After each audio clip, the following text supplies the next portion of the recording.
I clearly awakened the most powerful apocalyptic beast. But they call me a worthless nobody.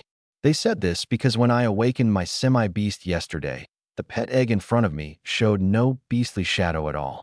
The crowd sneered and jeered as if they could see my future, a destiny of mediocrity and failure. But I paid no attention. Why should I? Just the day before, my semi-beast had already descended into my soul. Now, staring at the system interface that flashed across my mind, I read. *Link's semi-beast. Netherworld Dark Dragon. Element: Darkness. Talent: Cosmic Synergy. Benefit: Master receives double the physical enhancements of the semi-beast. I gasped aloud, feeling my heart race. I had never seen anything like this tier of ability. But what truly took my breath away was the Cosmic Synergy talent.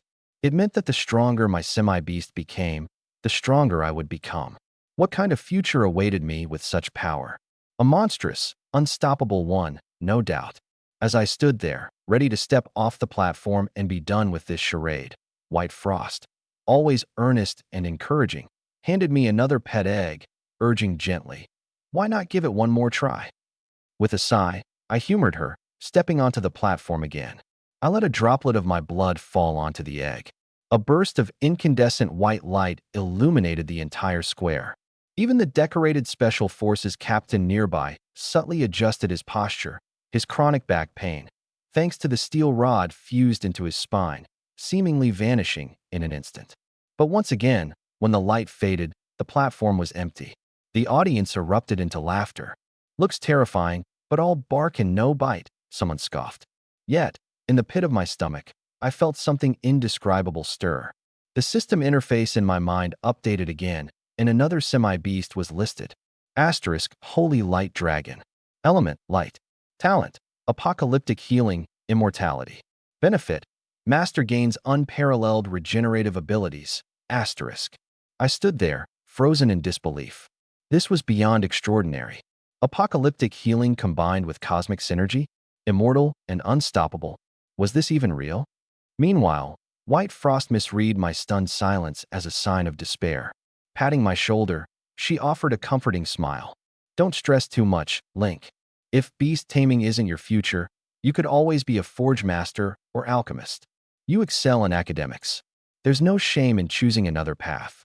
Her reassurance was kind, but little did she know about the storm brewing within me. Back home, the smells of dinner filled the air. My father, ever composed, was busy cooking.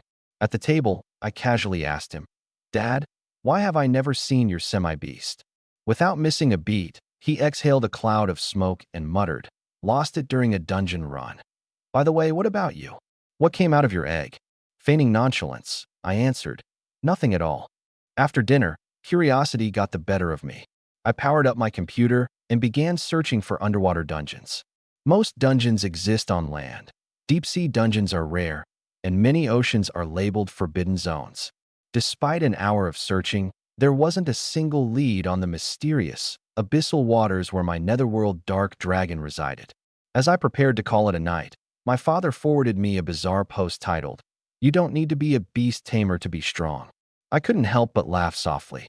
Right after, he sent me a string of mysterious code, and before I could think twice, I clicked on it. The screen transformed into a grid of blurred, pixelated colors, and then suddenly, a membership account popped up. Rolling my eyes at his antics, I closed the laptop and lay down, preparing to sleep. The image of towering mountain peaks haunted me. That old man. It wasn't long before I dozed off, drifting into a strange, vivid dream. In the dream, I found myself submerged in an endless abyss. The chilling waters pressed down on me as I felt a sudden, piercing gaze. Golden, menacing eyes snapped open beneath the dark waves. This wasn't just a dream. I was inside the mind of the netherworld dark dragon. The colossal, serpentine creature moved with the elegance of a predator, its hunger palpable. Through our shared awareness, I sensed its desire for the creatures surrounding us. With a single, instinctive motion, the dragon lunged at a nearby fish, a Starshadow guppy. Killed Starshadow guppy. +1 XP. Starshadow guppy material acquired. +1. The sensation of absorbing strength flooded through me. Looking at its blood essence, I realized something astonishing. Blood essence this pure is usually found in creatures above level 10. Yet here it was. Soon, the schools of fish in the vicinity were devoured, leaving empty waters behind.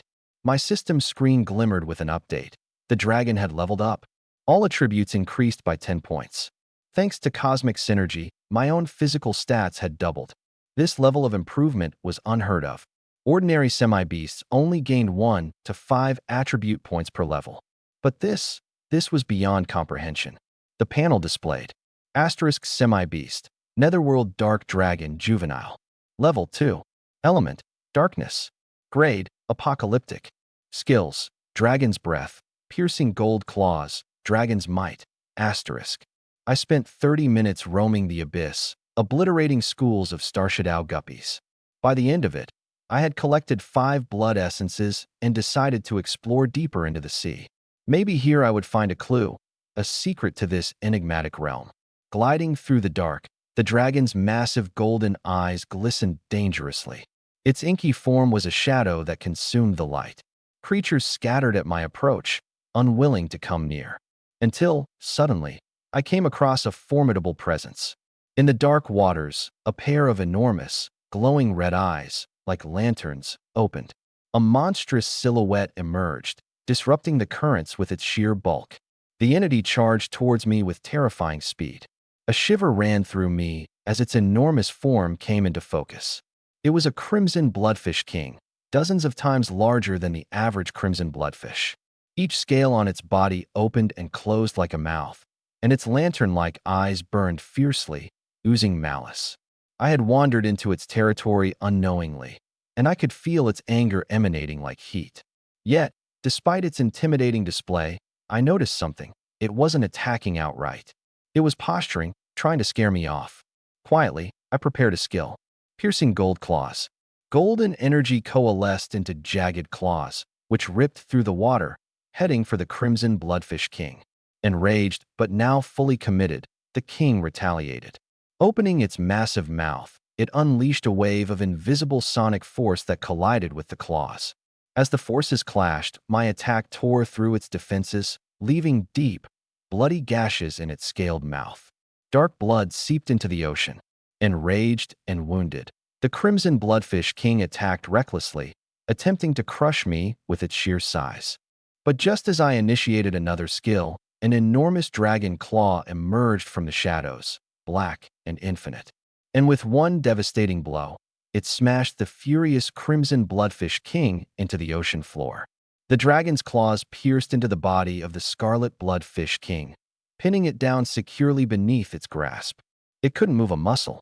Its body was no longer under its own control. Link observed quietly, his eyes unwavering as he watched the once ferocious scarlet bloodfish king being torn apart and then devoured by the shadowy nether dark dragon. Scarlet bloodfish king experience plus 100 LV. The nether dark dragon's experience bar had now reached 89.27%, almost breaking through to level 3.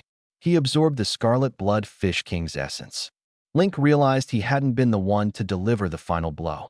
It seemed the semi-spirit beast had a consciousness of its own. Pondering this for a moment, he decided to probe further. He needed to understand this terrifying creature's nature. Was it really his semi-spirit beast? Can you hear my voice? Link asked aloud. The nether dark dragon, gnawing on the flesh of its prey, seemed to sense something. Its eyes lit up with an innocent yet unsettling glimmer. Then, as if its face weren't horrifying enough already, it twisted into an eerie and devilish grin. The scene was so sinister that Link immediately felt goosebumps creep over his skin. What kind of creature smiles like it's consumed countless souls? Sensing Link's shuddering thoughts, the nether dark dragon gleefully thrashed its enormous body, creating rolling waves throughout the sea that caused what felt like a miniature underwater earthquake. "Stop it! You're acting like a child," Link shouted. He studied the creature more closely. Apart from its terrifyingly grotesque appearance and the suffocating aura it exuded, it really did seem like a juvenile. Its behavior like that of a mischievous child yet to mature. It was still in its infant stage, with the simple thought patterns of a childlike mind, not yet having embarked on its path of evolution. "I'll call you Little Black," Link declared with a smirk. Despite its fearsome visage, Giving it a cute name felt like striking a balance. Little Black, do you know where you are? The nether dark dragon tilted its head in confusion. Clearly, it had no idea about its surroundings. Strangely, it then noticed Link's faint sense of disappointment and immediately began surging through the ocean again, creating larger waves as if to act out and gain Link's attention. Can you only survive in the ocean? Link asked, voicing one of his lingering concerns. The dragon let out a mournful wail as if to say, "No, I am bound by nothing, sea, land, or sky." It wasn't restricted to the deep ocean. However, being in its infancy, it required long periods of rest each day. That's actually good news. Link sighed with relief. Maybe when you're grown, you won't have to nap so much and will have the strength to find me wherever I am. Link's relief was short-lived when the dragon unexpectedly asked him a chilling question. When do we destroy the world? Link was stunned into silence. Was the purpose of such an apocalyptic beast purely to obliterate everything? The morning sunlight broke through the window as Link stretched and climbed out of bed. He walked over to the mirror, flexing his hand slightly. Under his will, faint dragon scales began appearing along his arm, as though they had always been a part of him.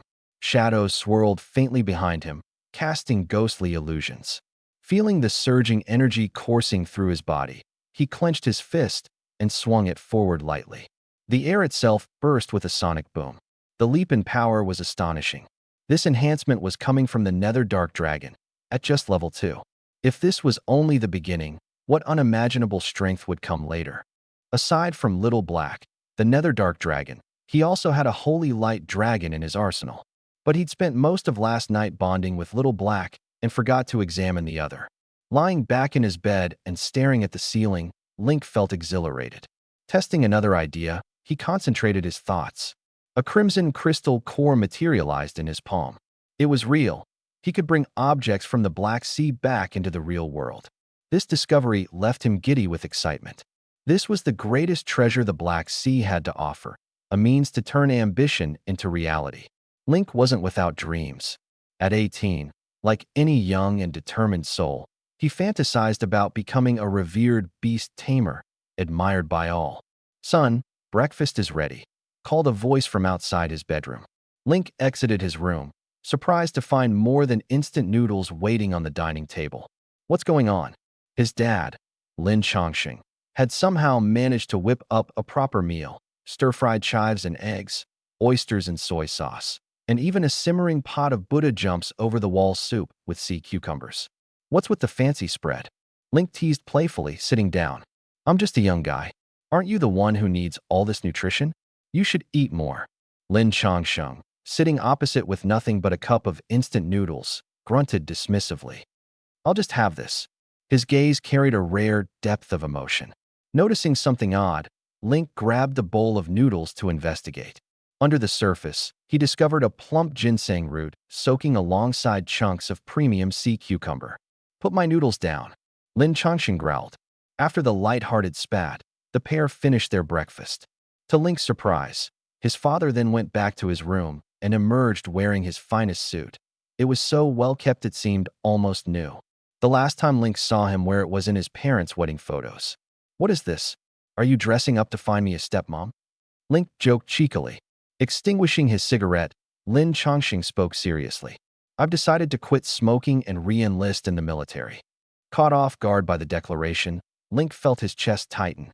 Looking into the mirror, Lin Chongqing smiled faintly and continued, "Once I save enough money, I'll buy you a semi-spirit beast."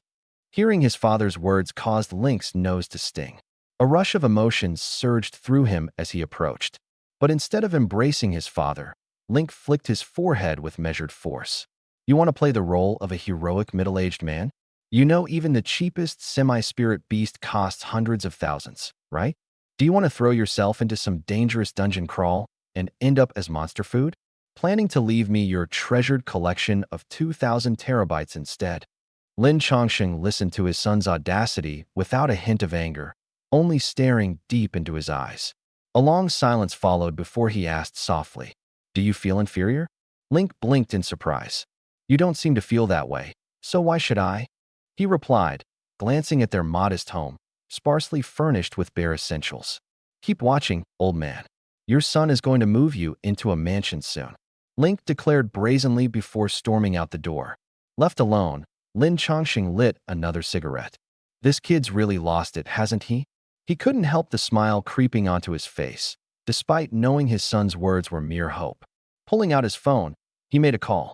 Old Lu, heard your kid recently unlocked something rare. A larva, right? Don't worry, I'm not here to mock you. Lin Chongqing chuckled before his tone grew serious. I was thinking, maybe us old-timers should do something for the younger generation. After all, we were hardened veterans once, weren't we? Time to dust off those swords. Meanwhile, Link boarded the maglev train, heading toward the city's central beast-taming library. If he was heading into dangerous territory, it was best to dig deeper into the mysteries surrounding his semi-spirit beast.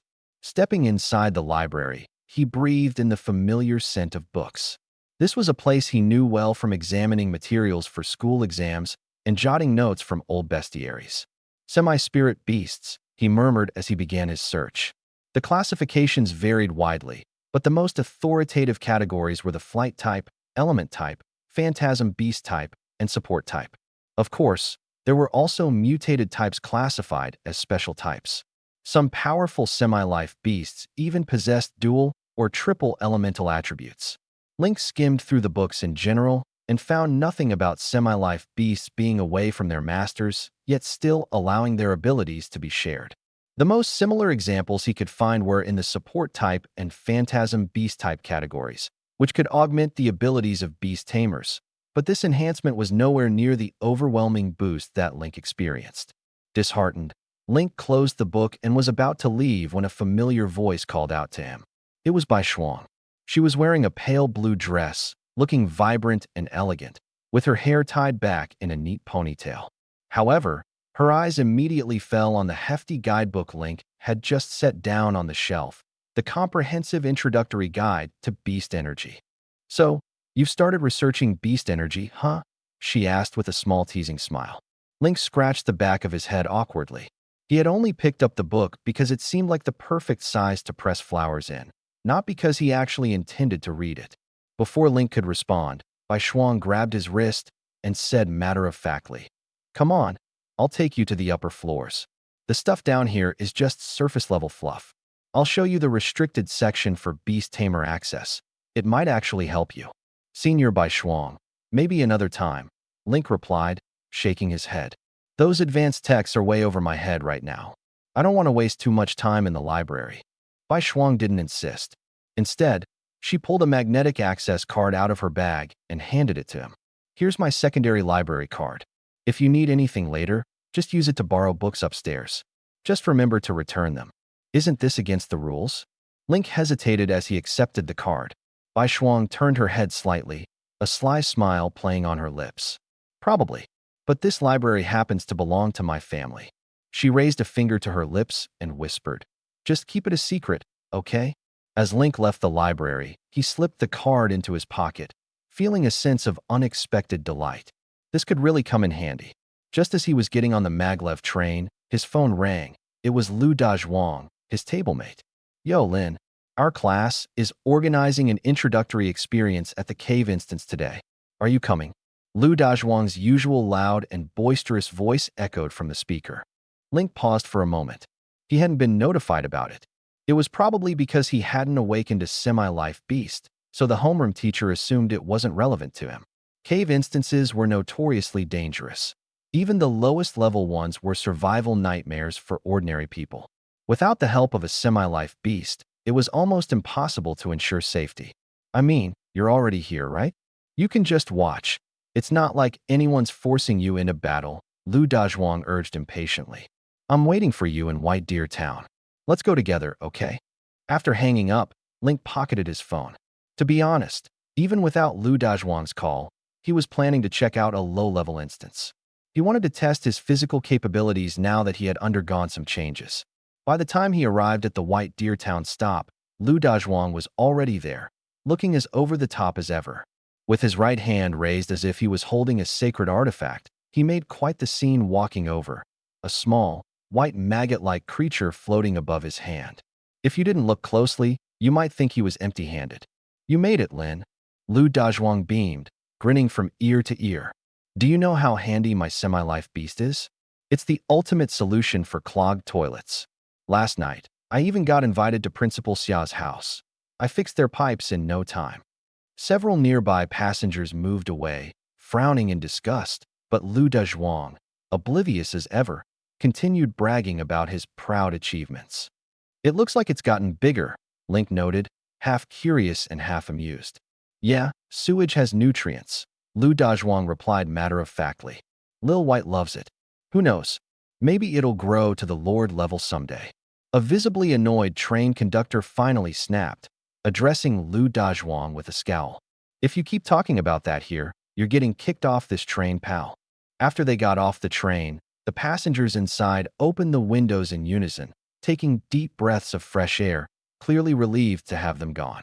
Meanwhile, Lu Dezhuang, red-faced and muttering under his breath, waved his fist back at them indignantly. You'd better hope your toilets never get clogged again. He hurried to catch up with Link, who was already heading down the stairs. As they descended, they ran into a pair of classmates, Wang Hao and Hong Xiaoyun. Lin, what are you doing here? Wang Hao asked, surprised. Isn't today supposed to be the debut battle day for beast tamers? Hong Xiaoyun elbowed him lightly. Come on, be polite. We only awakened F-ranked semi-life beasts too. No need to rub it in. So what? Wang Hao muttered, clearly annoyed. At least we've awakened something. That's better than nothing. You want me to knock your teeth out? Lu Dezhuang bared his teeth like a predator ready to pounce. Despite his semi-life beast being, well, a maggot, his own bulky physique made him a formidable opponent. Wang Hao immediately shrank back, intimidated. Link didn't seem to care much about the exchange, finding all the noise a bit tiresome. 10 minutes later, the homeroom teacher, Mr. Chen Wei, arrived with the remaining students. Link, Mr. Chen asked reflexively as he noticed him there. He caught on to the judgmental glances from the surrounding students and quickly cleared his throat. Well, you're here, so you might as well observe. Today's instance is artificial anyway. Consider it a chance to gain some experience. He placed a reassuring hand on Link's shoulder. Don't fret too much. I know you have great potential in your future. Don't lose hope. Link had always been top of the class in terms of academics, but his inability to awaken a semi-life beast had baffled and saddened Mr. Chen. It didn't seem fair for someone so talented to face such a hurdle. Don't mind me, teacher, Link replied, sounding nonchalant. I just happened to be passing through. You go ahead and take them into the instance. I have plans with someone else shortly. All right, if that's the case. Mr. Chen nodded, assuming Link's plans were just a face-saving excuse for not joining the group. Not wanting to embarrass him, he said no more. Just then, another student called Lu Chong stepped off the vehicle. He wasted no time throwing shade. Well, if it isn't the Maggot King and his loyal chicken worm. What are you two up to now? Link cracked a faint smile. If it isn't Mr. Wiggler himself. So, how's your little earthworm doing? What the? Lu Chong's face turned beet red. Don't worry, Link continued, his voice cool. I pity you really. Almost 20 years old and still using diapers. Next time you order them, let me know. I'll give you my discount code and help you save some cash. That's enough, snapped Mr. Chun, looking frustrated. Let's go, everyone. We've got a schedule to follow. Lu Chong scowled fiercely but had no choice but to march onto the bus with the others. Meanwhile, the parking area below the station was lined with more than a dozen buses from the Semi-Life Beast Association. Apart from Link's school, 5 others had also sent students to observe and participate in today's cave instance trial. You sure you're not coming? Lu Dezhuang called out one last time, poking his head through the bus window. Maybe I. But Link waved his hand dismissively, a carefree look on his face. I've got other things to do. Go ahead, I'll catch up eventually. Watching his best friend walk away on his own, Lu Dezhuang reluctantly closed the window. Sometimes, there were things you couldn't convince others to do, no matter how close you were. Standing up for Link. In the trial dungeon of Beast Trainers Association, he couldn't lend a hand to his teacher, Master Link. I'll head to the trial ground of Cave 1. Link decided as he boarded a cab, clearly well acquainted with the routine. Please hurry, he said politely. In the front passenger seat, a mischievous-looking golden snub-nosed monkey was expertly shaping a balloon into an adorable little dog while blowing air into it. Handsome, we've arrived at Cave 1. the taxi driver said with a grin, exposing his yellowed teeth. The fare is 35 yuan, and the price to watch the monkey's balloon creations is 200. Link, with sharp reflexes, popped the balloon in the monkey's hands and threw 30 yuan at the driver as he exited the car. He thought to himself, good luck squeezing another penny out of me. The artificial instance of Cave 1. This was the beginner's trial maze created by the Beast Trainers Association, an entry-level test for all aspiring trainers. Its danger level wasn't too high, with the majority of the threats being plant-based beasts. However, one notable incident caused quite a stir.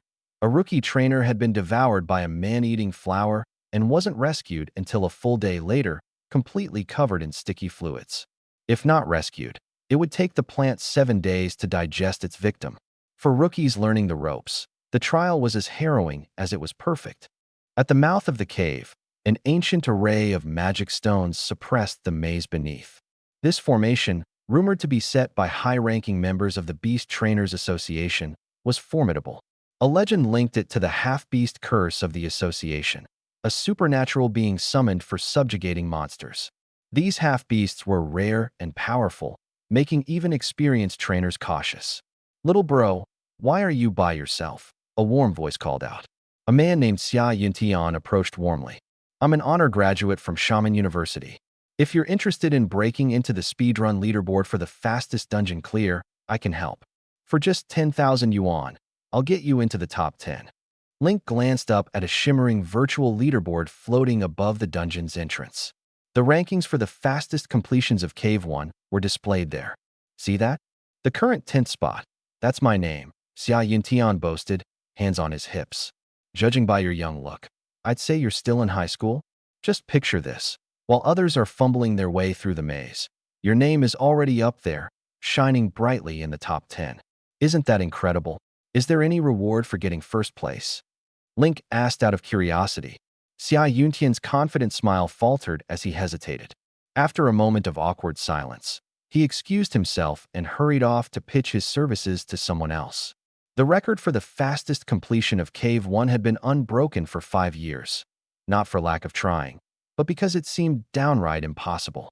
The record was held by Bai Shuang, whose half-beast companion was a sky-flame demon tiger. Possessing both sky and fire attributes, it naturally countered the plant-based beasts of Cave 1. The odds of someone beating this combination were slim to none. "I say, little bro, which school are you from?" A special ops guard stationed at the magical boundary gate overheard their conversation and chimed in with a chuckle. "Captain Bai's record isn't just unbeatable in this city, it's a national top score. Breaking it is no small feat. Would there be any prizes for doing so?" Link repeated his question to the guard. "Of course," the guard grinned. "Both the association and the government have made it official. Breaking the Cave 1 record earns you a reward of 1 million presale currency." Link froze in place, his brain doing wild calculations about how many packs of instant noodles a million could buy. He chuckled to himself. Asterisk heck, with that kind of money, why stop at plain noodles? I'd add extra eggs and sausages to every meal. Asterisk. Handing over his school ID to register, Link stepped into the instance, his figure dissolving as he crossed the magical barrier. "Another ambitious fool with stars in his eyes," muttered one of the guards. "I remember when I used to dream of breaking that record myself," another said. But this kid's about to get a dose of harsh reality. Even a legendary beast trainer would probably struggle to outdo Captain Bai's mark. There were rumors of a wealthy businessman who once offered 100 million yuan to hire an almost legendary trainer to break the record. When approached, the trainer cursed him out, calling him a traitor for treating their achievements as just a marketing gimmick to boost brand value. In the end, the businessman donated the entire 100 million to the military and earned a ceremonial plaque for his contributions. Legendary beast trainers were national heroes, tasked with safeguarding the country. Their honor and responsibilities far outweighed any monetary offer. "Is this what an artificial dungeon looks like?" Link marveled. He stood amidst a dense forest. The canopy was lush, sunlight streaming through the leaves. It felt alive. Trees with gold-flecked bark revealed sinister faces, their gaping mouths lined with sharp teeth. Beneath his feet, gnarled vines slithered like living snakes. He recalled the profiles of the dungeon's monsters. F-Class Grimace Tree, fond of chasing fleeing prey. F-Class Saber Blossom, a stationary beast with a deadly 1-meter attack radius. F-Class Man-Eating Vine, prefers engulfing its victims, digesting them with light acidic secretions. Though artificial, the environment was highly immersive. He felt an excited rush. It's just like my books come to life. Link knew each monster's behaviors and weaknesses by heart. Observing the layout of the dungeon, he realized its challenges were interconnected in a sinister loop. If you panicked and ran, the Grimace Tree would chase you down. Desperate, you might blunder straight into the territory of a Saber Blossom or Man-Eating Vine. Link approached a Grimace Tree, casually reaching out to touch its bark. It felt ordinary, though its roots wriggled restlessly. "Kinda cute," he muttered. Then, with a sudden burst of energy, he struck the tree's trunk with his palm. The entire tree exploded into a cloud of splinters, disintegrating before his eyes. If a traditional beast trainer attempted this, they'd first have to issue commands to their beast companion. But for Link, a single punch sufficed. Hearing the commotion, a nearby Saber Blossom opened its enormous maw, lunging at Link. The moment it bit down, its delicate petals and stalk shattered into tiny fragments. From the ground, a network of enchanted vines coiled around his ankles, trying to drag him down. But no matter how hard they pulled, Link remained firmly in place. Grabbing one of the vines, he heaved with all his strength, uprooting what appeared to be a cactus-like creature from the soil. This beast trainer wasn't normal. Link smiled triumphantly. Within mere minutes, he assessed the dungeon's true threat. Not its monsters, but the ticking clock. Time was his only adversary now, and he needed to move fast if he wanted to secure that million. "All right, class, settle down. We've arrived at Cave 1. Shinwei, standing at the front of the group as students disembarked their bus, addressed them sternly. "Now listen up. Once you step into the dungeon, stick with your assigned groups. Teachers won't be able to keep an eye on you individually. Are we clear? Ready for battle? All you need to know is about the dungeon." Shinwei repeatedly emphasized the rules, afraid of any accidents occurring. Even if it's an artificially created dungeon, the mortality rate is never zero. "You're from number 1 high school too? Weren't all of you supposed to come together?" The special forces guarding the dungeon entrance asked, puzzled. "Someone from your school has already gone inside." "A student of ours?" Shinwei's tone was filled with disbelief. "That's impossible. We only arrived here after gathering everyone. Here, look." He registered with his student ID. Shinwei took the form. The name, Lin Ku, was written clearly on it. Shinwei's voice shot up several octaves. "Open the dungeon for us immediately." Anxiously, he explained. "Lin Ku doesn't even have a companion beast. He's just an ordinary person." "What?" The staff member's face turned pale. "Are you joking? How could you let an ordinary student go inside?" "You authorized it," Shinwei retorted sharply. "Stop wasting time. We need to go in and check." The crowd of students outside erupted into murmurs. Lin Ku went into the dungeon. Isn't he the one who doesn't have a companion beast? Earlier, he mentioned he was meeting some friends. Wang Hao burst into a disdainful laugh. "That guy doesn't even know his place. A regular person entering a dungeon. He's looking to get killed." "You're absolutely right." Lu Chong, nodding in agreement, added. "Even as someone from a normal class, a bit of self-awareness wouldn't hurt." Wang Hao beamed. "Thank you for saying so, Lu Xiao." But Lu Chong, smirking coldly, replied, "What? Trying to be my lackey now?" Blushing furiously, Wang Hao muttered curses inwardly. "This is all Lin Ku's fault. If not for him, how could I have been humiliated like this?" Hearing the commotion, Principal Xia and some school leaders approached. "What nonsense is this?" When Principal Xia learned of the situation, he immediately addressed the group. "Everyone, stay here. I'll go in with a few teachers to take a look." An ordinary student entering a dungeon, even an artificial one, was unprecedented. If anything were to happen to Lin Ku, the school's reputation would certainly suffer. Principal Xia and the others stepped into the teleportation array. In the next moment, they appeared inside dungeon number 1. Principal Xia drew his cane, from which an alloy rapier emerged. At the same time, a massive bat materialized above him, its piercing cry filling the air. A nocturnal bat, a dual-ability creature of flight and sonic attack. The other teachers summoned their respective companion beasts as well, getting ready to search for Lin Ku. But upon seeing the scene before them, Principal Xia and his team almost fell to the ground in astonishment. Even someone as experienced and seasoned as him had never seen such devastation. The ground was riddled with deep craters. The torn remains of plant-type monsters lay scattered. Every corner of the dungeon echoed with the anguished cries of its creatures. From the depths of the abyss, a faint voice murmured softly, "My power may not be immense, but my speed is terrifying." Chen Wei, dumbfounded, stuttered, "Principal, what's going on here?" Equally baffled, Principal Xia scanned the scene. The nocturnal bat suddenly emitted a sonic burst. Its sharp gaze locked onto a blazing pit of flames. Following its line of sight, Principal Xia saw a figure in the inferno. A jet-black creature, bathed in blood, stood gleaming amidst the scorching flames. The oppressive energy radiating from it was suffocating. "What level of creature is this?" Principal Xia gasped. How could such a thing exist in a beginner's dungeon? Before more could be said, a robotic voice announced above them, "Fastest clear time for artificial dungeon number 1 updated. New record holder, Lin Ku. Clear time, 59.23 seconds." In the blink of an eye, Principal Xia and the rest were forcibly teleported out of the dungeon. Was there a notification just now? Principal Xia looked hesitantly at Chen Wei. Still in disbelief, Chen Wei replied, "I think it said someone set a new record." Realizing what this meant, the crowd buzzed with excitement.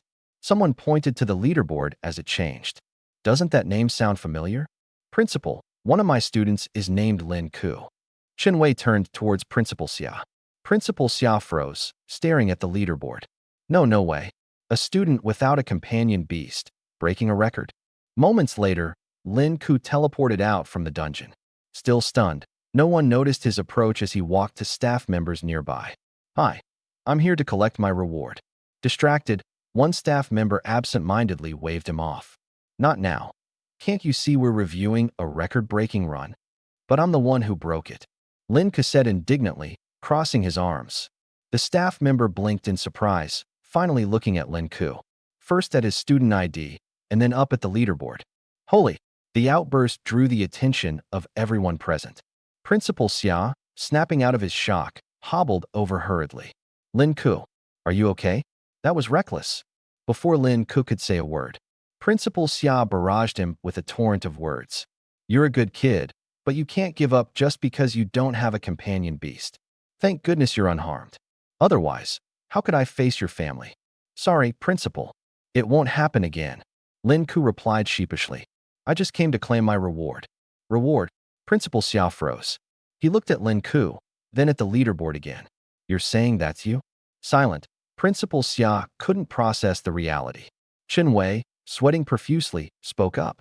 "Principal, maybe there was a glitch in the dungeon. What if the monster's strength happened to drop?" And Lin Ku accidentally stumbled his way to victory. Lin Ku frowned deeply. "So, about my reward? Am I getting it or not?" The staff broke their silence. There's no way the dungeon malfunctioned. Master Zhao, the legendary beast tamer, built this dungeon. It was just serviced yesterday. There's zero chance of any errors. Internally, the staff wrestled with a deeper concern. Even famed challengers like Bai Shuang might struggle to break this new record. Principal Xia remained quiet, his thoughts churning. Then how did Lin Ku do it? The staff hesitated. "We'll review internally and process your reward shortly. If we need any additional insights, please cooperate." Lin Ku merely rolled his eyes. "Got it. Next time, just believe me." "Please try to understand," said Lin Ku sincerely. Upon hearing about the potential rewards, only then did Lin Ku's mood brighten slightly. "Speaking of which," he asked with a sly grin, "if my record gets broken again, does that mean there's another million-yuan reward waiting for me?" "Technically, yes," replied one of the staff. "All right then, hold on a second. I'm going back in," Lin Ku announced without hesitation, disappearing again before anyone could respond properly. "Young miss, the record you set in artificial cavern number 1 has been broken," reported the old butler of the Bai family solemnly to Bai Shuang. In a training field, Bai Shuang, dressed in a custom combat suit, was sweating profusely. She steadily slid her Tang sword back into its scabbard before turning slightly. "Is that so?" Her voice betrayed no surprise. "You're not shocked by this?" queried the butler, eyebrows raised as he reviewed the details. The person who broke your record is reportedly a recent high school graduate. His name's Lin Ku. Bai Shuang frowned and turned fully. Lin Ku, you say? Prepare the car. I'm heading to Artificial Cavern number 1 myself. By this time, Principal Xia and other faculty members had finally grasped what had just happened. He went back in? Again? The principal exclaimed, incredulously. Rumors spread like wildfire among the other students. Did you hear? A kid without even a half-beast companion broke the record. I guess this cavern isn't as hard as they make it seem. Are you all dense? Hollered Lu Dazhuang, trying to shout some sense into his peers. That was Bai Shuang's record. It stood for years. Nobody could surpass it until now. Amidst the chatter, Lu Chang's expression darkened, his hands clenched into fists. This was supposed to be his moment of triumph, yet Lin Ku had stolen all the glory. Principal Xia, visibly agitated and leaning on his cane, attempted to enter the cavern portal.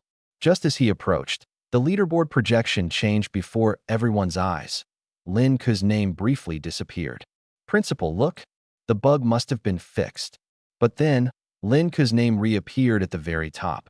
This time with an even more astonishing result, 30.01 seconds. The loudspeakers blared again. Lin Ku has set a new record for fastest clearance time, 30.01 seconds. The air froze as jaws dropped all around. 30 seconds. Principal Xiao muttered, utterly stunned as he stared at the screen. Next to him, Teacher Chun reflexively slapped his own face. This can't be real, can it? His whole frame trembled as he repeatedly rubbed his eyes, trying to process the notion that Lin Ku's new record was nearly twice as fast as Bai Shuang's former one. Even Bai Shuang herself, now arriving in a sleek black jeep, was taken aback at the sight of the updated record on display. Her mind raced. A record like 30 seconds? She knew her absolute limit when she first set that score. Under a minute was impressive enough. Even if she attempted it now, shaving it down to 30 seconds seemed unthinkable. This was staggering. She strode directly past the murmuring crowd, her palm resting firmly on the hilt of her blade as she approached Lin Ku. Lin Ku, she said coolly, locking eyes with him. That time was it yours? You broke my record.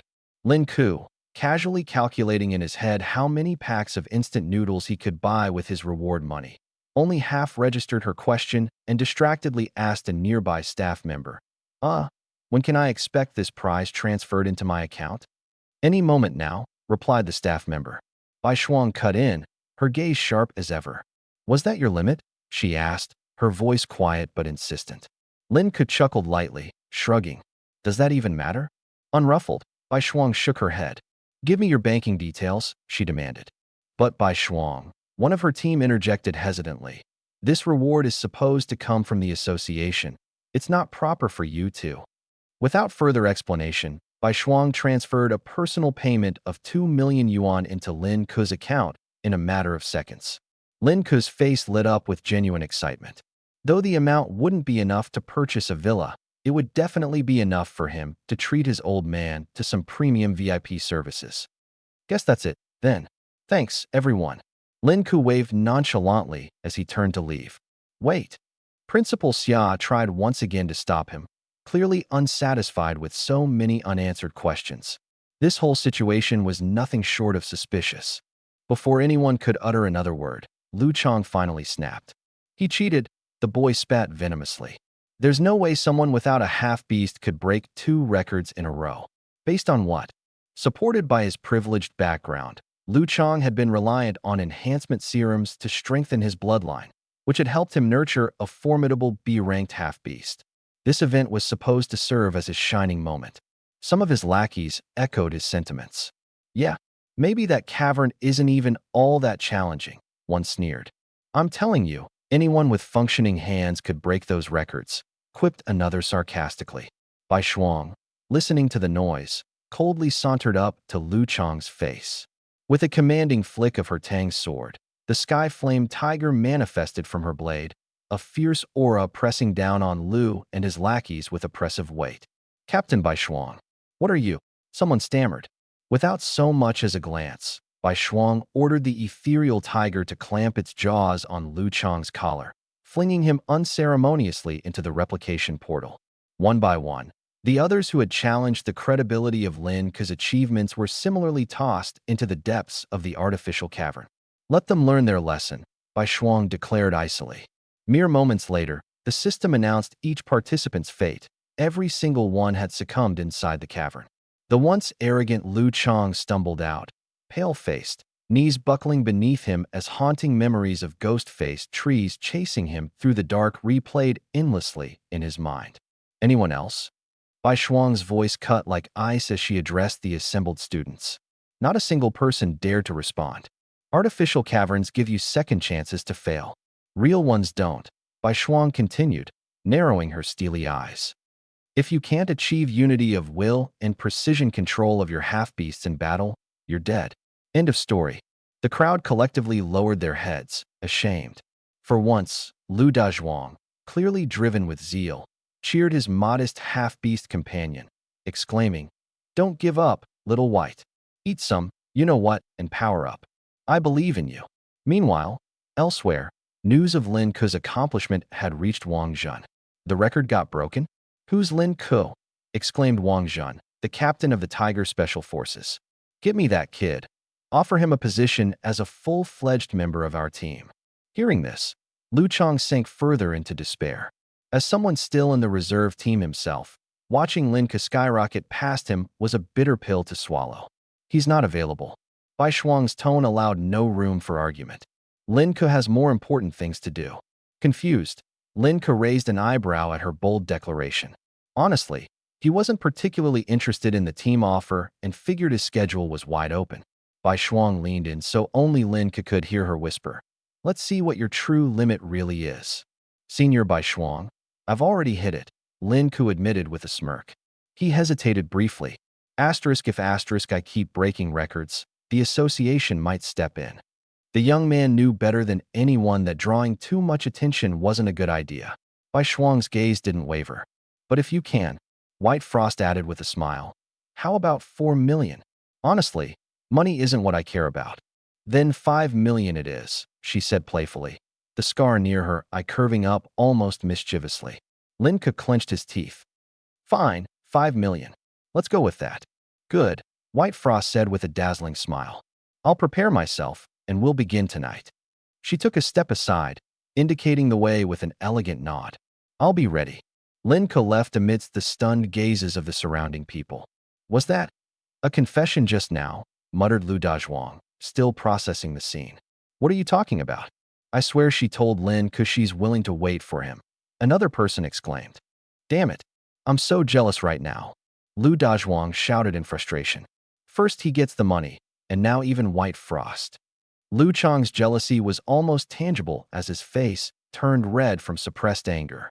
Little did the onlookers know, Lu Chang was well aware of White Frost's high-status background. Her father was a legendary beastmaster, and her grandfather? Even more terrifying. Also a legendary beastmaster, but also the founding figure of Beast Domain's Earth Energy Reservoir System. He was better known as Bai Fufu, the revered former president of the Beast Association. "Activate the energy vault for me," White Frost instructed calmly, her gaze fixed on the holographic screen in front of her. On the screen, a silhouette pulverized a ghostly face with formidable punches.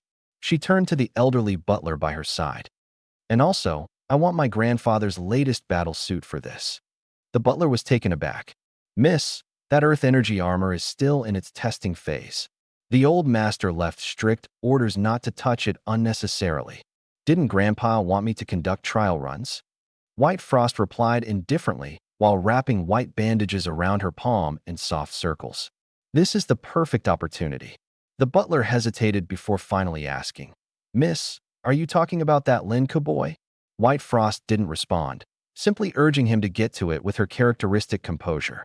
Barely past noon, Lin Ke returned home. Oddly, Lin Changsheng, his father, was nowhere in sight. A cigarette, but in the ashtray on the dining table, was still burning. Where could that old man have gone off now? Lin Ke muttered with a slight frown. He had initially planned to surprise his father, but instead decided to call him directly. The call rang endlessly but went unanswered. Anxiety crept in. He didn't actually head to the underground caves, did he? Suddenly, his phone buzzed. It was Lu Dazhuang. Lin Ku, your dad's caused a huge commotion. Lin Ku frowned. Excuse me? My dad caused trouble. Well, yeah, so did mine. Lu Dazhuang's hurried voice had a mix of panic and disbelief. Apparently, those two old guys assembled a small group of their old buddies. They decided to storm into one of the underground caves. And, get this, they've all been taken into custody now. Lin Ku raised an eyebrow in confusion. Wait, stormed into a cave? Are you sure they were trying to enter a cave and not some unsavory joint? Geez, I can't explain it quickly over the phone. I'll head over to your place, okay? Lu Dazhuang hung up without waiting for a reply. 10 minutes later, Lu Dazhuang arrived, slightly out of breath. Lin Ku, you're insane, he blurted, attempting to give his friend a bear hug. Stop hyping things up and just get to the point, Lin Ku said, sidestepping him with a frown. All right. Lu Dazhuang scratched his head awkwardly. So, I heard your dad and his buddies really wanted to head into one of the caves, but they got stopped. Mind you, the 5 of them couldn't even summon 2 proper beasts among them. After being turned away, they still went ahead and stubbornly forced their way in. But Lin Ku didn't seem fazed. At worst, they'll receive a verbal warning and get sent back. No big deal. Real underground caves aren't like those simulated instances, they're deadly. Anyone without a proper half-beast companion would be walking straight into their graves. But they even attacked the beast masters guarding the cave. Lu Dazhuang said, exasperated. Lin Ku's expression darkened as he let out a sigh. Just pretend we don't have fathers, all right? Too embarrassing. He had warned the old man before, don't do anything rash. Yet here they were again, embroiled in some messy situation. So, we're not going to do anything about this? Lu Dazhuang asked hesitantly. Lin Ku gave him a pointed look. Do you think 2 college grads barely scraping by can fix this kind of mess? Just as the words left his mouth, the sound of sirens wailed downstairs. Lin Ku moved to his balcony and saw Lin Chongqing stepping out of a sleek black police car. An older policeman with an air of authority lit a cigarette for him respectfully. All right, this is far enough for a send-off, Lin Chongqing said casually, waving the man away before striding purposefully toward the building. Wait, isn't that Chief Lu of Quan Hai's police force? Lu Dazhuang stammered with wide eyes. I've seen him on TV before. Your dad knows him? Your family isn't secretly powerful, is it? Lin Ku pursed his lips, unimpressed. Powerful people don't survive on instant noodles every day of the week. When Lin Chongqing walked in, he coughed lightly upon seeing Lin Ku. His gaze also landed briefly on Lu Dazhuang. Dazhuang, your dad mentioned something about a blocked toilet at home. You should probably head back and check on that. Although slightly puzzled, Lu Dazhuang still left obediently. Now, only the father and son duo remained in the apartment. Son, come here. Spill it. Have you caused any trouble recently? Lin Chongqing asked, squinting suspiciously. Not at all, Lin Ku replied calmly. Why don't you get to the point, old man? Reluctantly, Lin Chongqing confessed. All right, listen. That police chief, Lu, who gave me a ride back. He talked about you the whole way here. It makes me uneasy. Why does someone like him care so much about my son? He even asked about your school plans and future goals.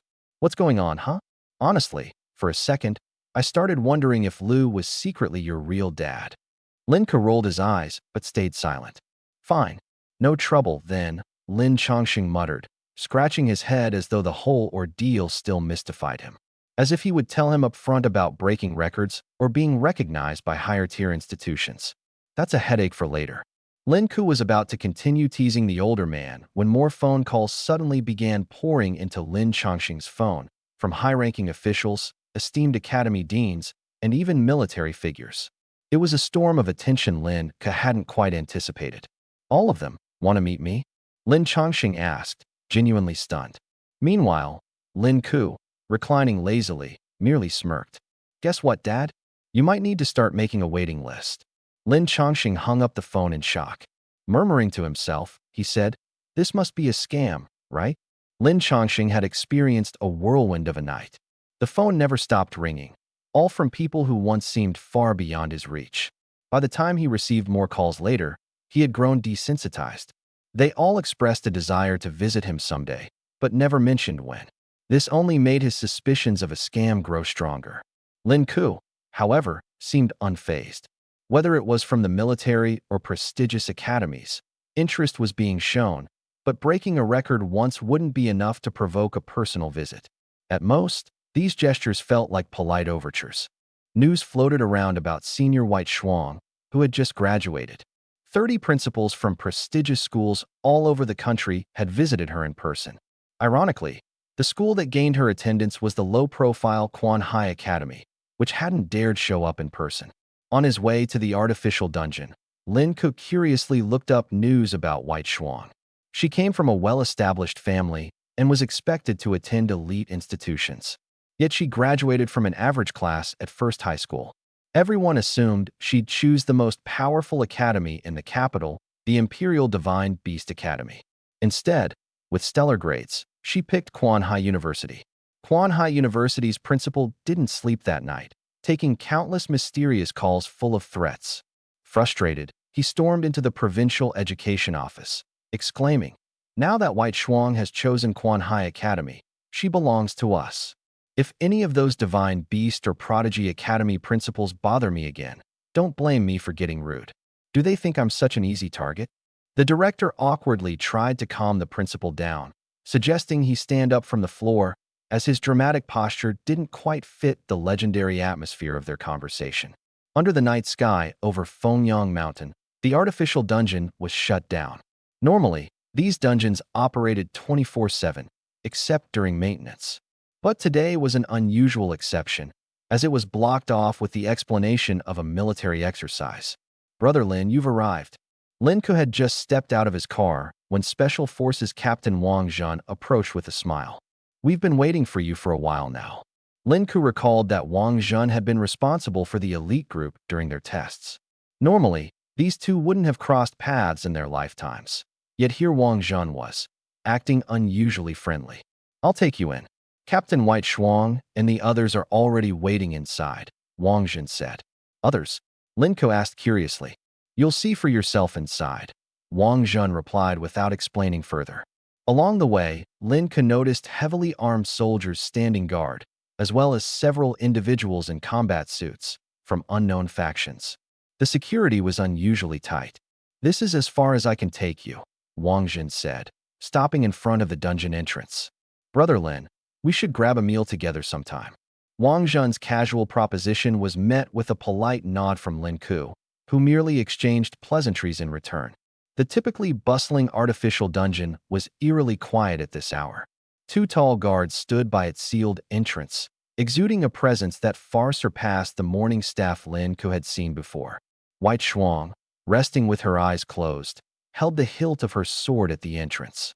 Only when Lin Ku appeared did she open her eyes and step forward. "You're here. Let's get started," she said. Lin Ku glanced around discreetly, sensing hidden figures watching from the shadows. Pretending not to notice, he stepped in front of White Shuang. "Senior, I'm ready." White Shuang gestured to the two burly guards, who retrieved a pair of alloy cases from a nearby armored vehicle. Their strained faces showed how heavy the cases were. One of the guards eyed Lin Ku suspiciously and asked White Shuang, "Miss, are you sure he can handle it?" Curious about the remark, Lin Ku asked, "Handle what?" White Shuang approached the cases, entered a password, and scanned her fingerprint.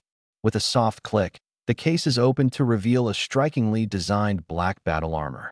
"This is the Beast Domain battle suit," White Shuang explained. "It's the latest development from the group, meant for special forces on the front lines. I'd like you to test its limits. Of course, the compensation will be significant." She chuckled lightly. "It's still in the adjustment phase, and I hope you can give us some valuable feedback." "Why me?" Lin Ku asked curiously. Instead of answering directly, White Shuang pulled out a tablet and played a video. It was footage of Lin Ku swiftly completing the artificial dungeon trial. "Your half-beast awakening," she elaborated, "seems to belong to a special phantom beast type. These creatures can enhance strength or grant other abilities to their hosts, which fits our testing criteria perfectly." Lin Ku nodded, understanding that White Shuang might have misunderstood the full nature of his abilities. Phantom beast types indeed allowed the user to temporarily gain enhancements, but they also tended to have the highest mortality rate among beast tamers. "I hope you'll wear this Beast Domain battle suit and clear the dungeon again," White Shuang said, her tone growing serious. Crouching down to examine the armor, Lin Ku's eyes burned with excitement. He recalled from his studies that battle suits and potions were considered the most expensive investments for beast tamers. A full set of beast domain armor, made from high-grade dungeon creatures' body parts and blood, cost over $1 billion, making it unobtainable for most tamers. Lin Ku picked up the helmet, pausing for a moment. "It's heavy, isn't it?" One of the guards smirked, crossing his arms. "Don't let its small size fool you." Before he could finish, Lin Ku casually lifted and twirled it. "Not as heavy as I expected," he remarked. The guard's pupils dilated in shock. This wasn't something just anyone could handle. Battle suit unlocking. A system notification echoed in Lin Ku's mind as a series of text appeared before his eyes. Strength test underway. Physical reinforcement initializing. Suit compatibility checking. Piece by piece, he donned the chest plate and leg armor until the entire set was on. Red lights gleamed from the suit's visor as a new notification sounded. Compatibility matched. Lin Ku clenched his fists, feeling an unending surge of strength coursing through him. "Lin Ku, what's your suit compatibility?" White Shuang asked curiously. "Suit compatibility?" "Yes. Every tamer has a unique compatibility rate with the battle suit," she explained. "The higher the compatibility, the stronger the skills that can be unleashed." Bai Shuang took a deep breath. This battle armor is destined for the front lines, but its compatibility has always been poor. Lin Ku's gaze was glued to the screen, watching the compatibility percentage climb. It started at 0%, steadily climbing until it reached 100%, and then even surpassed it, flashing brighter and brighter. "Is it really 100%? Bai Shuang asked in disbelief. The two guards nearby were equally stunned. Lin Ku slightly bent his knees for support, and then launched himself into the air. The next moment, he found himself 20 meters up, high above the towering trees, looking down on the shrinking figures of Bai Shuang and the others. When Lin Ku landed back on the ground, 2 deep imprints were left beneath his feet. "This is true perfection," Bai Shuang murmured. Even Lin Ku himself hadn't anticipated the overwhelming boost the battle armor would grant him.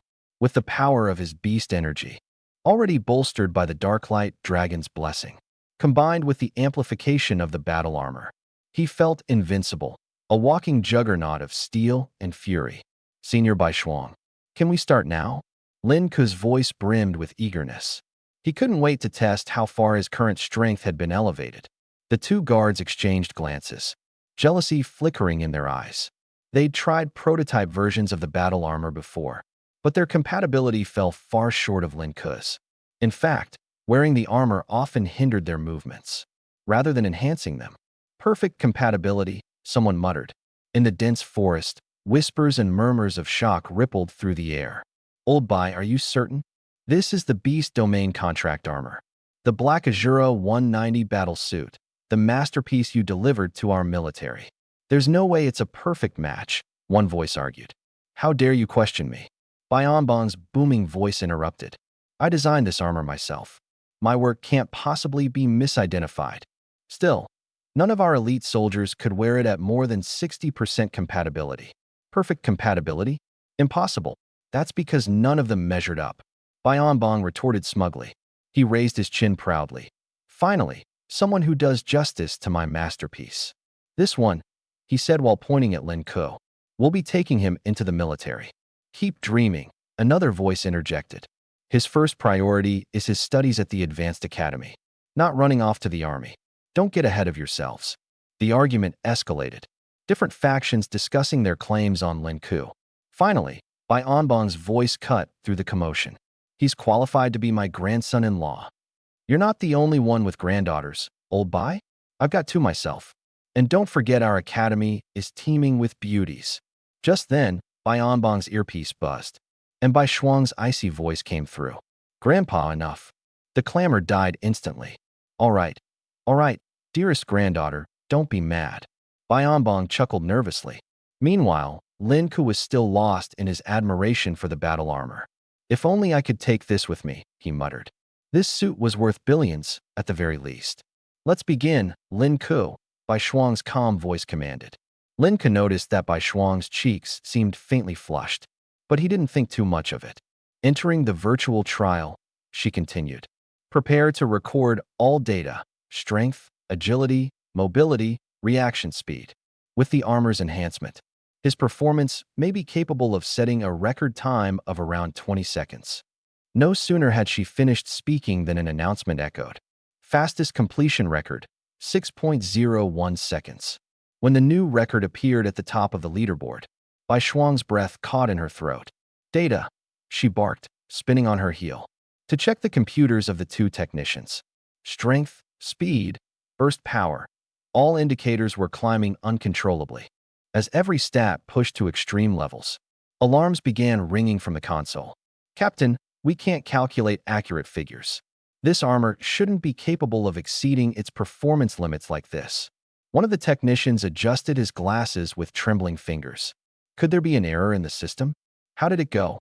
Lin Ku emerged from the virtual trial. Not bad, I guess. He grinned. This armor is incredible, Bai Shuang Senpai. It's like stepping into an immersive video game, facing digital beasts with level and damage stats displayed over their heads. Do you even realize what your time was? Bai Shuang asked, still shaken. Roughly 10 seconds, maybe? Lin Ku guessed. He'd blasted through the trial so swiftly. He hadn't even bothered to check the clock. 6 seconds, Bai Shuang corrected, her voice heavy with disbelief. What's your condition now? Fantastic, Lin Ku replied, astonished by his own performance. The destructive power and speed this thing offers, it's terrifying. Captain, his compatibility with the armor remains at 99%. One of the technicians announced, their shock palpable. And the wear and tear? Only 1%. Nearby, Bong, unable to hold back any longer, rushed over. That's the legendary Professor Bai. Lin Ku thought in awe. A living legend straight out of textbooks. Bong examined the computer display, studying each data entry from the trial. With every new stat, his breathing grew heavier. Every single value. It's maxed out. And this is the Black Azura armor. One of my finest high-grade beast contract creations. A weapon designed to outfit an elite squad. Yet even it couldn't contain his abilities. Instead, Lin Ku effortlessly pushed its performance past its designed limits. Incredible. Kid, you're remarkable, Bong declared. He approached Lin Ku. Can I trouble you to retry the trial? Just one more time? Lin Ku hesitated. The trial demanded intense focus and was exhausting both physically and mentally. Think of it as contributing to scientific research. Bong urged. Before Lin Ku could respond, Bai Shuang stepped forward. Lin Ku, I promised to pay you 5 million previously. Now, if you agree to help further, we'll pay you an additional 1 million for every successful trial. Lin Ku interrupted her, fixing his helmet back in place with resolute determination. No need to offer. For the sake of science, I'm all in. He strode purposefully toward the trial pod. Ready for the second round. Start the test. Bong commanded, eagerly taking over the console. One of the technicians gasped. Chief, wear and tear has returned to 100% compatibility. Is the armor failing? Another technician whispered nervously. Bong scrutinized the data. On the computer screens, stats began to spike uncontrollably once more. This time, durability dipped to 98%, recording just 2% wear on the armor despite the extreme conditions. Sinking heavily into his chair, Bong fell silent, deep in thought. To reduce development costs, he had deliberately excluded any regenerative features from the Black Azura battle suit. Yet now, after using high-intensity standing stamina techniques twice in a row, the energy consumed totaled only a single digit.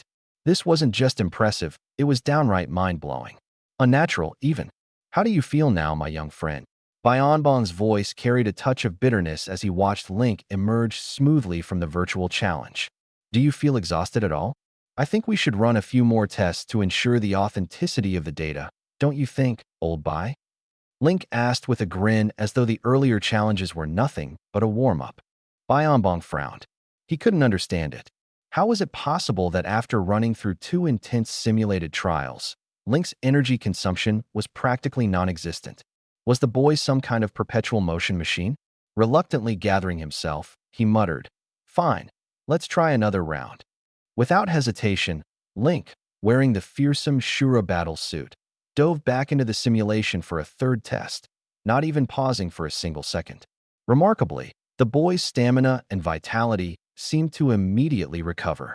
For the monitoring staff, this was beyond belief. Bong, however, chose silence instead of questioning his own data. It was unnerving. Despite being the very creator of the Shura battle suit, Bong found himself inexplicably alarmed at its performance in Link's hands. It felt foreign, alien, perhaps even unsettlingly powerful. The human body has its limits. No flesh and bone should be able to rival steel and machinery. The purpose of the standing stamina module was to elevate the body's functional limits briefly to the extreme, but such systems had a fatal flaw: massive energy consumption. For someone without tremendous physical strength, wearing even a top-class standing stamina suit would only burden them, turning them into sitting ducks, armored perhaps, but incapable of action.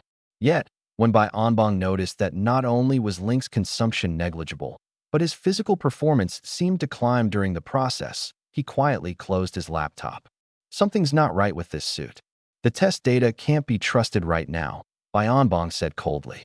I'll make some adjustments and run new tests later.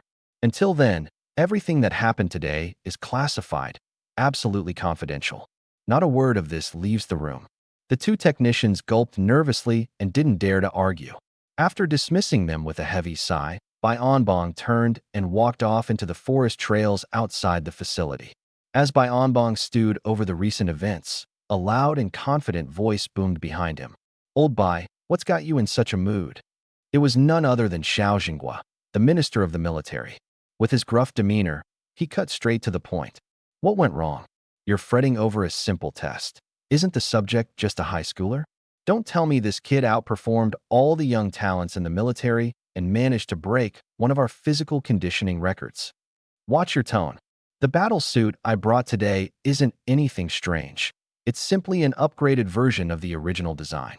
If your soldiers can't even handle the first-generation prototype, there's no way they'd last 2 seconds in this new one. Bong's face flushed with irritation at the minister's mockery.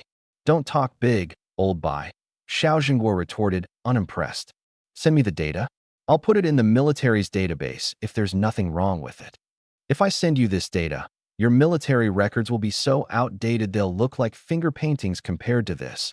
Bong shot back with a wry smile. Huh, I've seen everything there is to see, Xiao Jinghua said dismissively. Send it over, prove it. Moments later, silence filled the line as Xiao Jinghua reviewed the transmitted data. For over 10 seconds, his microphone didn't emit a single word. This data? Are you serious? The minister finally asked, his words now tinged with disbelief. You see why I said there must be a problem with it, yes? A problem? A problem, my ass. That's not a problem. It's definitely a mistake. There's no way a single human, especially some high schooler, could generate these results. Xiao Jinghua's breathing grew heavier. He desperately wanted to believe the numbers reflected a glitch in the system rather than an unimaginable level of physical strength from a teenager. The idea itself was too absurd, wasn't it? Even if the data is accurate, the fact that this kid could handle the standing stamina technique so fluidly means he's already exceptional, Bong said slyly, amused by the minister's growing unease. But hey, he continued with a hint of mischief, the military is always short on fresh blood. How about we give him to you guys? Not a chance, Xiao Jinghua growled. What kind of dirty deal are you trying to make, old Bai? Don't think my soldiers can't attract talent of their own. Link finally removed the Shura battle suit reluctantly, holding it as though it were a precious artifact. What an incredible piece of gear, he murmured to himself. It didn't even belong to him, but the experience of using it had already left a strong impression. No wonder so many summoners would willingly take on enormous debts just to purchase even a single piece of tailored summoner gear. Since ordinary summoners lacked robust self-defense capabilities, such equipment became essential for their survival. The high cost, however, remained a barrier for most. Link, I've transferred 7 million credits to your card, Bai Shuang informed him after handling her end of the logistics. Make sure you rest up when you get back. The battlesuit's strain on the body is significant, so don't push yourself too hard. Link nodded. Although he didn't have the heart to tell her, he felt completely fine, energized, even. By the way, is this gear expensive? He asked curiously. Bai Shuang explained. It's part of the standard issue for elite units moving forward. A complete set will likely cost around 1 billion pre-sale credits. A billion? Hearing such a figure made the 7 million he had just received feel like a drop in the ocean. The thought of buying his own set was now far out of reach. What a remarkable piece of equipment, Link muttered in genuine admiration. There's even better out there, Bai Shuang said with a smile.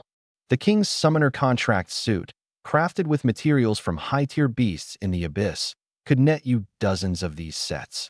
Those, however, aren't available for purchase, not even with pre-sale credits. Link fell silent. For summoners, such exorbitant prices weren't entirely unattainable. Venturing deep into the Abyss dungeon often yielded rare, valuable materials. In the summoner world, the ability to earn and spend money seemed to exist on the same insane level. One day, Link thought to himself, I'll save enough to afford my own Shura battle suit. Link, do you have time this summer? Bai Shuang asked suddenly. Yeah, Link replied after a second of hesitation. Though I plan to keep training. By training, he meant sleeping, a necessity for his unique cultivation method. His only concern recently was sleeping so soundly it might hinder his progress. Great. Set aside 1 day for me, Bai Shuang responded. I'll take you to experience a real abyss.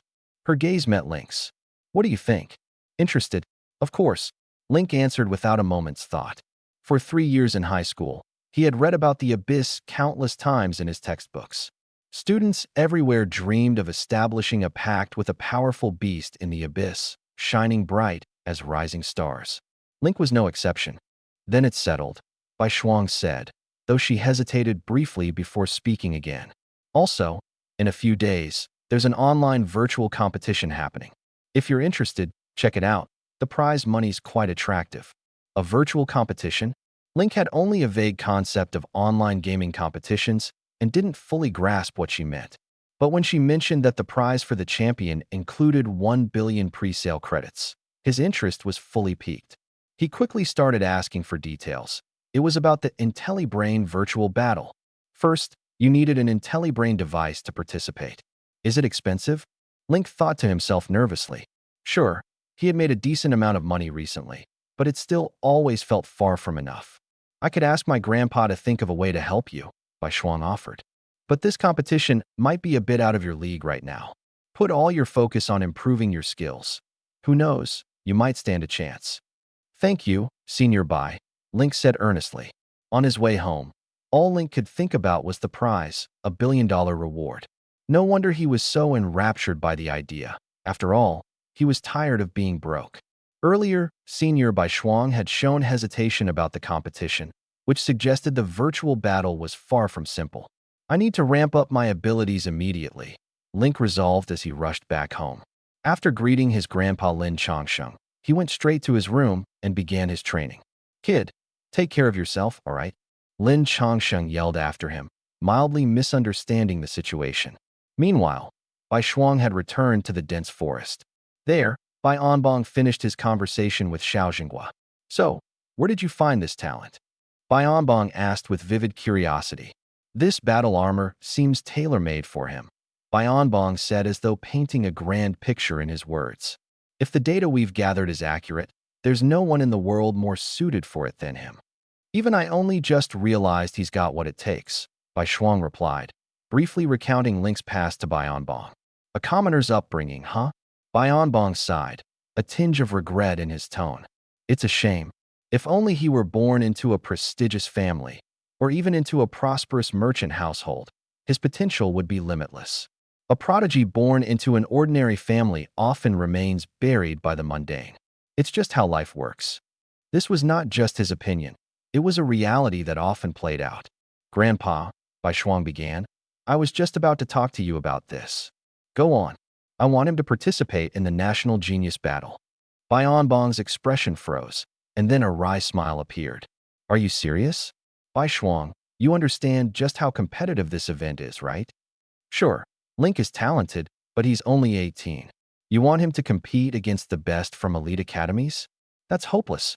You should know how terrifying those geniuses from the top academies are. Even if there's just a year's difference between them, their strength eclipses Link's tenfold, easily. This could shatter his spirit. How do we know unless we try? Bai Shuang challenged. She had the unmistakable sense that Link was still hiding his full capabilities. I looked into Link's background. It's not from wealth. His chances of making any significant leap in a short time are slim, unless... Unless what? Bai Onbong prompted, raising an eyebrow. Unless you're willing to help him out, Grandpa. Bai Shuang said, her eyes faintly smiling. You win. Bai Onbong shook his head in mock defeat. Fine, fine. That boy does seem to have remarkable compatibility with this battle armor technology. I suspect we'll need his help down the line. Giving him a leg up now doesn't seem like a bad idea. Although Bai Onbong would have helped on account of Bai Shuang alone, the real factor swaying him was how compatible Link appeared for the task. So, lending support just made perfect sense. Thank you, Grandpa, Bai Shuang replied with a radiant smile. Bai Onbong gently touched the scar near Bai Shuang's eye, his gaze softening. Silly girl, why keep this scar? With your family standing, it'd be effortless to remove it. Modern technology makes it child's play. It reminds me to stay grounded and cautious, Bai Shuang replied, her smile fading into seriousness. Ah, time flies. It's been, what, 3 years since that incident? Bai Onbong said, brows furrowing in thought. 3 years and 21 days, Bai Onbong murmured with closed eyes. Let's hope nothing like that ever happens again. Meanwhile, back at home, Link had taken a quick shower to rid himself of the day's exhaustion before sprawling onto his bed. He quickly slipped into deep sleep. In his dreams, he wondered about visiting the light, sacred dragon's domain. If sleep was the gateway to the mysterious Black Sea, how could he ever access that other place of light? Surely, there was some kind of key he hadn't yet found. Unknowingly, he drifted into slumber, and when he opened his eyes, he was back in the enigmatic Black Sea. The obsidian abyssal dragon, Little Black, was still dormant and didn't respond to Link's presence. Let's get to level 3 first, Link decided, easily slipping into the routine of controlling Little Black's body to begin their journey of devouring creatures. The ability, Heaven and Earth as One, shared the praise attributes with its user, offering exponential growth. With every level gained by the Abyssal Dragon, Link experienced tremendous personal enhancement. Is this strange Black Sea even part of Blue Star? He mused. The creatures here were nothing like fish. They seemed like monsters pulled from nightmarish legends. 10 minutes later, after consuming countless squid-like beings, the Abyssal Dragon leveled up to 3. Constitution plus 20. Hybrid Beast, Obsidian Abyssal Dragon Juvenile. Level 3. Strength 70. Fortitude 70. Agility 70. Talent 100. Element Darkness. Rank World Annihilation Tier. Skills Dragon Breath Basic. Skysplit Claws Basic. Dragon Might Basic. Even knowing this being's talent was on a cataclysmic level, Link couldn't help but marvel each time they broke through.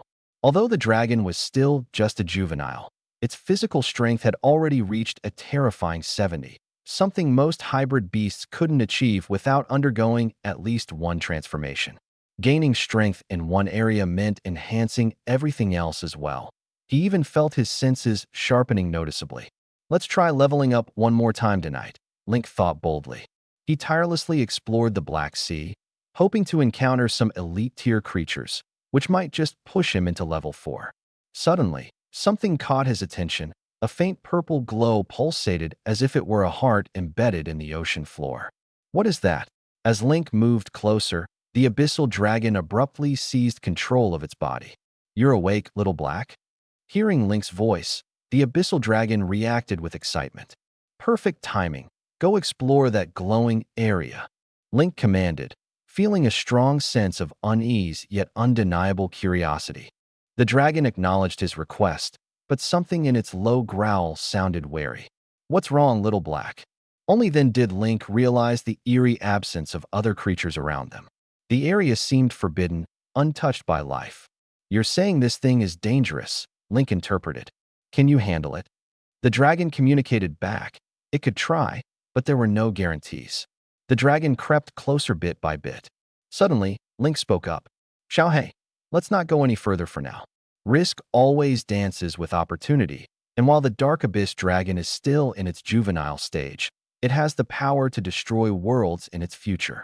But for now, At its current strength, if that eerie heart turns out to be a creature like Tesla, the Dark Abyss dragon won't stand a chance. He turned to the dragon and softened his tone. Xiaohei, remember this place. Find somewhere safe first, grow stronger, and then we'll return. With Link's command, the Dark Abyss dragon pivoted and distanced itself from the area. After the dragon awoke, its speed of absorbing and devouring surged significantly. A few hours later, Xiaohei achieved a breakthrough, reaching level 4. Its physique increased by 20 points. Link was thrilled, his spirits high. With renewed motivation, he and Xiaohei set off to grind for more levels until dawn. As morning arrived, Link noticed the dragon preparing for another slumber. Xiaohei, you're about to go to sleep again, aren't you? The Dark Abyss dragon seemed reluctant, but sleep overpowered it quickly. Link did some quick calculations, and as his mind seemed to drift out of a mysterious black sea, he found himself back in his room. The faint morning light bathed the space as Link rubbed his eyes. Yet, he still longed for the vivid dream realm. Why do people have to wake up after just a few hours? Wouldn't it be great to just stay in a dream forever? Due to his training, Link had slept longer than usual. As he opened the door, he was greeted by Lin Chongqing's mischievous smirk. Rough night, huh? You look exhausted. Link didn't bother arguing and gave a dry chuckle instead. Yeah, it was something. After breakfast, Link had planned to continue his training, but his phone buzzed with an incoming call from Bai Xuan. Link, come down. Someone's waiting for you. As he descended the stairs, a sleek black car came into view, parked by the entrance. The car window rolled down, revealing an elderly man's warm and smiling face. Link, my boy, how are you? The visitor turned out to be Bai Yuntian, the head of the Coastal Beast Tamer Association, an influential and well-known figure in the region. Hop in. Bai Yuntian gestured as he invited Link into the car. What's the secrecy all about? Link asked, his curiosity piqued. You'll see when we get there, Bai Yuntian replied with a knowing smile. The driver started the engine, and the car smoothly made its way along the coastal city's prestigious Bayside Boulevard. The coastal city was a modern harbor gem, boasting a spectacular oceanfront and ultra-luxury real estate. Bayside Boulevard, in particular, was a symbol of affluence, home to the city's rich and elite, especially its beast tamers. With top-notch properties, amenities, and safety measures, few could claim residence in this sought-after area. The car finally stopped at the entrance of the Coastal Bayfront Residence, a high-end apartment complex at the heart of Bayside Boulevard. Looking at the towering skyscrapers and luxury exteriors, Link couldn't help but comment. This must be the priciest place in all of Coastal City. Bai Yuntian chuckled. You're not wrong. But there's more. It's exclusively reserved for beast tamers. Only they have the right to purchase properties here. Near an oceanfront unit with expansive living spaces, the car came to a halt. Bai Yuntian got out, followed by Link, who immediately noticed the salty sea breeze brushing against his skin. The upscale design of the community was evident. Steel framework, landscaped Japanese pine trees, and ocean views everywhere you turned. The two entered a scenic glass elevator, giving an uninterrupted view of golden beaches meeting the azure sea. Link, what do you think of this place? Bai Yuntian asked casually. It's incredible, Link murmured, almost dazed by the grandeur. When the elevator doors opened, they were greeted by a massive 16-foot-tall front door. Two professional butlers appeared, graciously opening it to reveal an opulent interior. A 65-foot-wide floor-to-ceiling window showcased a breathtaking view of the sea. Every room came pre-furnished with top-of-the-line amenities. Standing by the entrance, Link was momentarily overwhelmed. Bai Yuntian gave him a light pat on the shoulder. Let's take a look upstairs. Trust me, the best part is on the second floor. Willing himself to regain composure, Link followed, though beneath the splendor he felt somewhat like he didn't belong. As if sensing this hesitation, Bai Yuntian remarked lightly. Last night, the chairman ordered me to prepare this place for you, for training. Sir Bai, this is far too extravagant, Link protested immediately. I can't accept such a grand gift without earning it, and this, I'm simply not in a position to afford it. It's not entirely free, Bai Yuntian reassured him. Think of it as me investing in your future. You're welcome to pay rent. And if one day you're financially inclined, you could even buy it outright. Then, Without sparing him much time to argue, Bai Yuntian encouraged him again.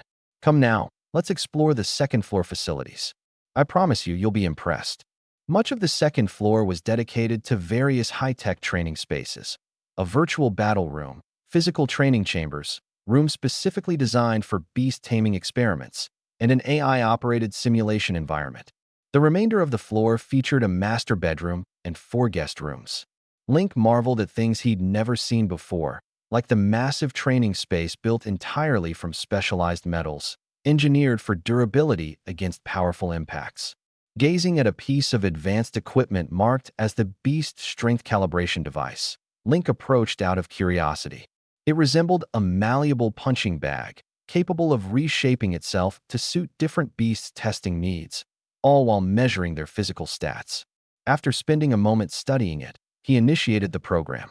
A humanoid dummy was projected before him, and with one concentrated strike, the results popped onto the screen. 1.6 tons. Link quickly processed the figure, 1,600 kilograms of force. By comparison, the greatest heavyweight boxer's punch measures roughly 800 kilograms. With one swing, he'd just doubled that. Remarkable talent for someone so young, Bai Yuntian remarked with brightened eyes. He had expected Link to manage an impressive 200 kilograms at most, not this. However, the source of this strength came from the amplification effect of the juvenile Dark Abyss dragon. Every 20 points of added physique equated to hundreds of pounds of raw power. With his stats measured, Link now had a clearer understanding of his own limits and potential. While the luxurious apartment was incredible, Link found himself particularly captivated by the advanced training suite. This is amazing, he admitted softly, barely able to contain his enthusiasm. This, Bai Yuntian said with a knowing smirk, is just the beginning. He led Link from the training room into the AI-operated virtual transfer chamber. Inside, a massive machine resembling a giant capsule dominated the room. Link, take a good look. This, Bai Yuntian said, is a game changer. This device will let you upload your consciousness into a virtual realm. Once inside, you'll be able to shop, auction rare materials, attend courses by expert mentors, and so much more. If there's ever anything you need, you could even rent an electronic girlfriend, customize her body to your liking, and even design her appearance. Moreover, the realistic tactile sensation can mimic the real thing up to 90%. You sure know a lot about tech, Coco, Link joked as they left the room. That's enough of this. Let's check out the next one, Bai Yuntian said awkwardly, guiding Link out. Bai Yadu, standing by, added seriously, what you really need is a Beastmaster battle simulator. Now that's a treasure. Even wealthy families struggle to afford one of these. Under Bai Yuntian's introduction, Link was taken to a virtual pre-sale battle room. The space was relatively empty aside from a device resembling a luxury massage chair. The machine was wrapped in expensive-looking leather with champagne gold accents, exuding sophistication and opulence. When I leave, you can try it yourself. It's quite an experience, Bai Yuntian said with a smile.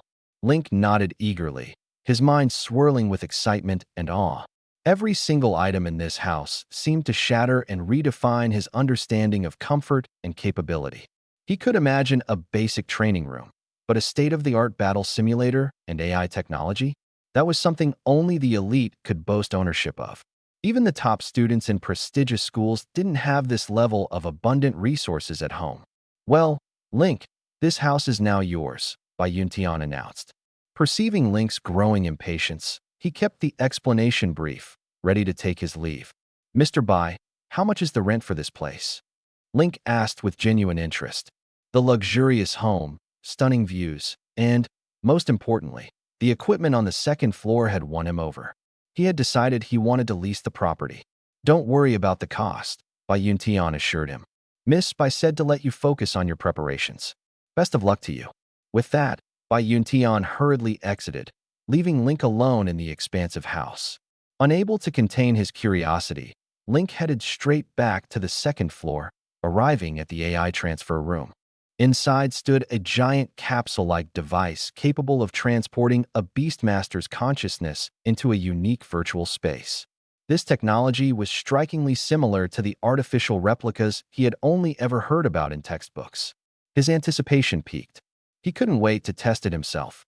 Climbing into the AI transfer device, Link lay back as the capsule closed around him. "Welcome, esteemed Link," a soothing digital voice greeted. "Identity verification in progress. Detecting your first login. Your virtual ID is 047250. This can be modified later." Multicolored beams of light flashed rapidly before him.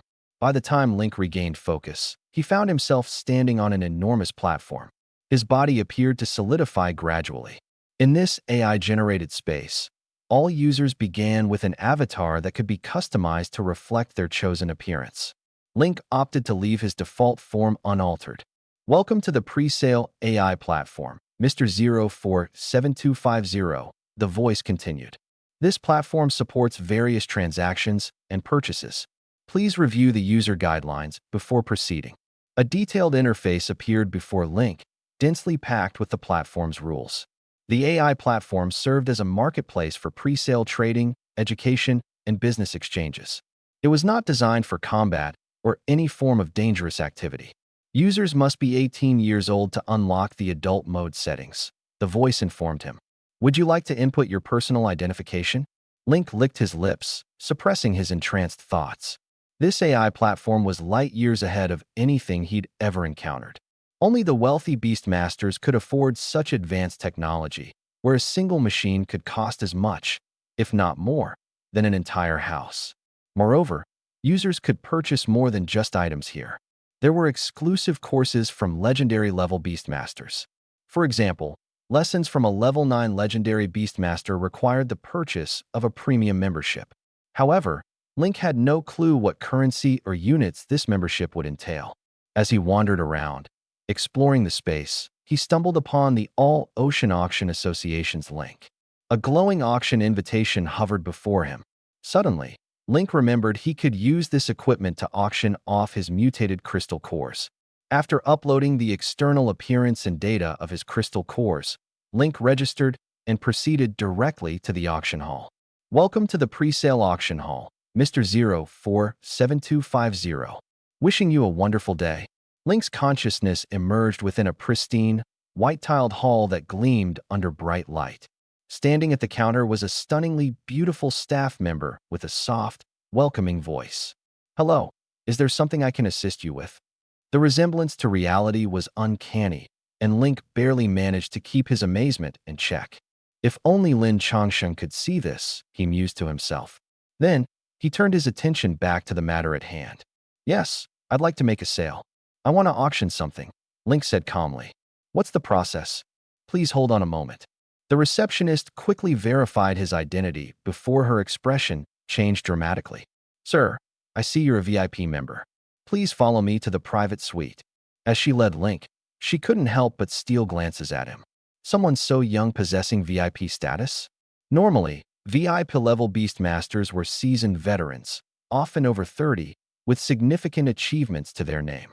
Yet, here was a boy who not only met that status, but also operated equipment that cost a fortune. This young man was an enigma. Link followed her into a spacious private lounge. The woman bent slightly as she straightened her form-fitting skirt. "To what service do you require, sir?" "I'd like to sell this crystal core," Link responded directly. "Certainly, I'll arrange for an appraiser immediately," she replied with a graceful smile. When Link was still in school, he'd heard about high-ranking beastmasters who could train and shop without stepping out of their homes, solely using virtual networks. But now that he had the chance to experience it firsthand, the reality of that lifestyle hit him like a revelation.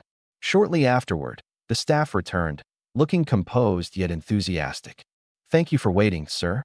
After our appraisal, the crystal core you provided is categorized as low-grade.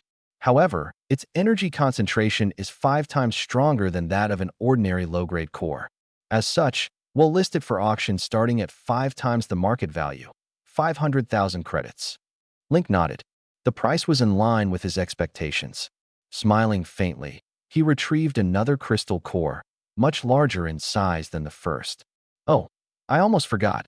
I have one more to sell," he said, handing it over. "No problem at all," the staff reassured him, taking the second core for appraisal. But this time, it took significantly longer, nearly half an hour, before the door opened again. This time, an elderly man entered, wearing a monocle and looking slightly disheveled. His chest heaved visibly, and beads of sweat dotted his forehead. He coughed, attempting to compose himself. "Young man," the elderly man began, speaking with a sense of gravitas. "I'm Wang En, the head of the Crystal Core Appraisal Department. This core you've submitted. It's curious," Lin Ku asked. "Is there something important?" Wang En spoke with a complex tone. "This energy core, its energy is incredibly dense. This must have come from at least a level 15 elite tier magical beast. But the energy it contains surpasses the usual elite core by at least 5 times," he added with an astonished expression.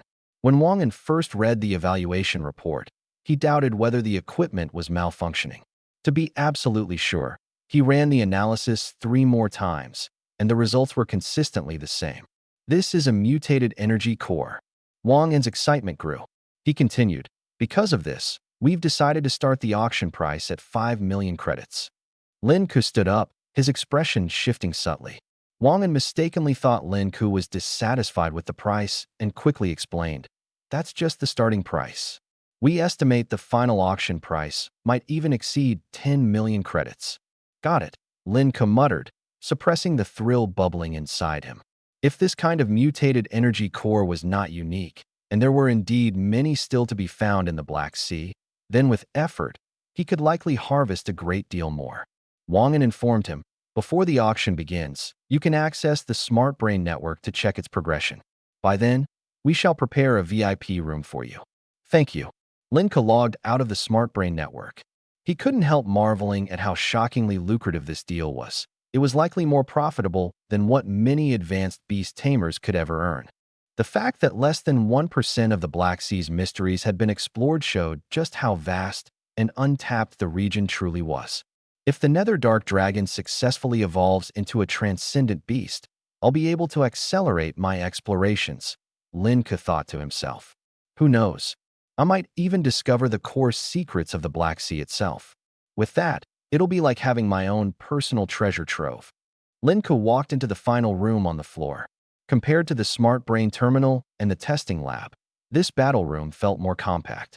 At the center of the room was a peculiar chair that resembled a futuristic massage chair, equipped with a headgear device.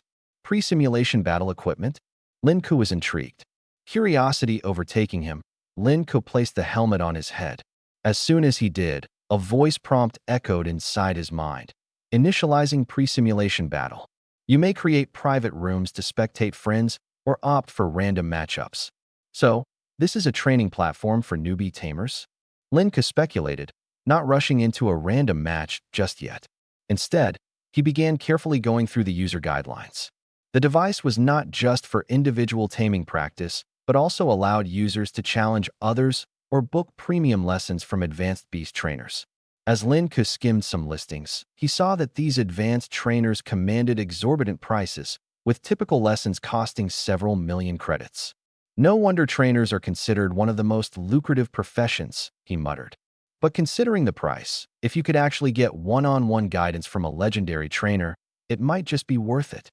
Lin Ku's attention then shifted to the leaderboard displayed on a massive holographic screen. The rankings listed beast trainers from across the nation, categorized by skill tiers, from Tier 1 to Tier 8. Lin Ku started with the Tier 1 rankings. The top-listed trainer had an amusing alias, Melancholy Pumpkin, boasting 200 wins and only 20 losses.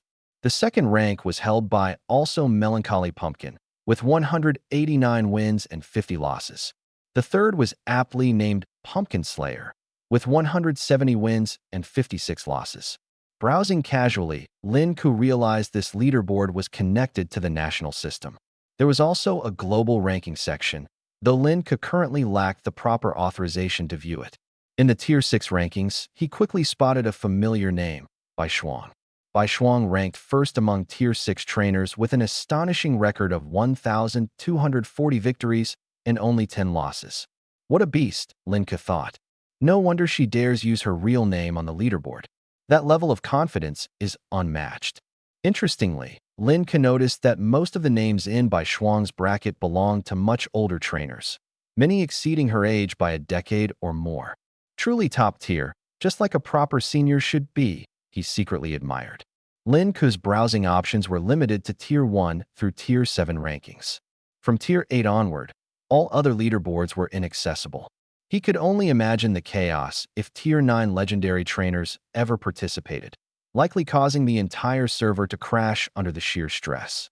After brushing up on the rules, Lin Ku registered his information as a Tier 1 beast trainer and eagerly pressed the button for random matchups. Random battles didn't restrict skill tiers. Rumor had it that some fortunate beginners even ended up matched against legendary-level trainers by pure chance. The system quickly found a match for Lin Ku. He found himself transported into a virtual environment resembling an ancient coliseum. Just another rookie today? Lin Ku's opponent groaned impatiently as soon as the match began. Come on, summon your beast already. I don't have all day. The opposing trainer said dismissively, clearly underestimating Lin Ku. However, Lin Ku didn't summon his contracted beast. Surprisingly, even in this virtual realm, he couldn't summon the Nether Dark Dragon. It seemed like such a unique beast truly existed outside normal parameters, even within this simulated network. Disappointed, Lin Ku could only continue without relying on his trusted partner.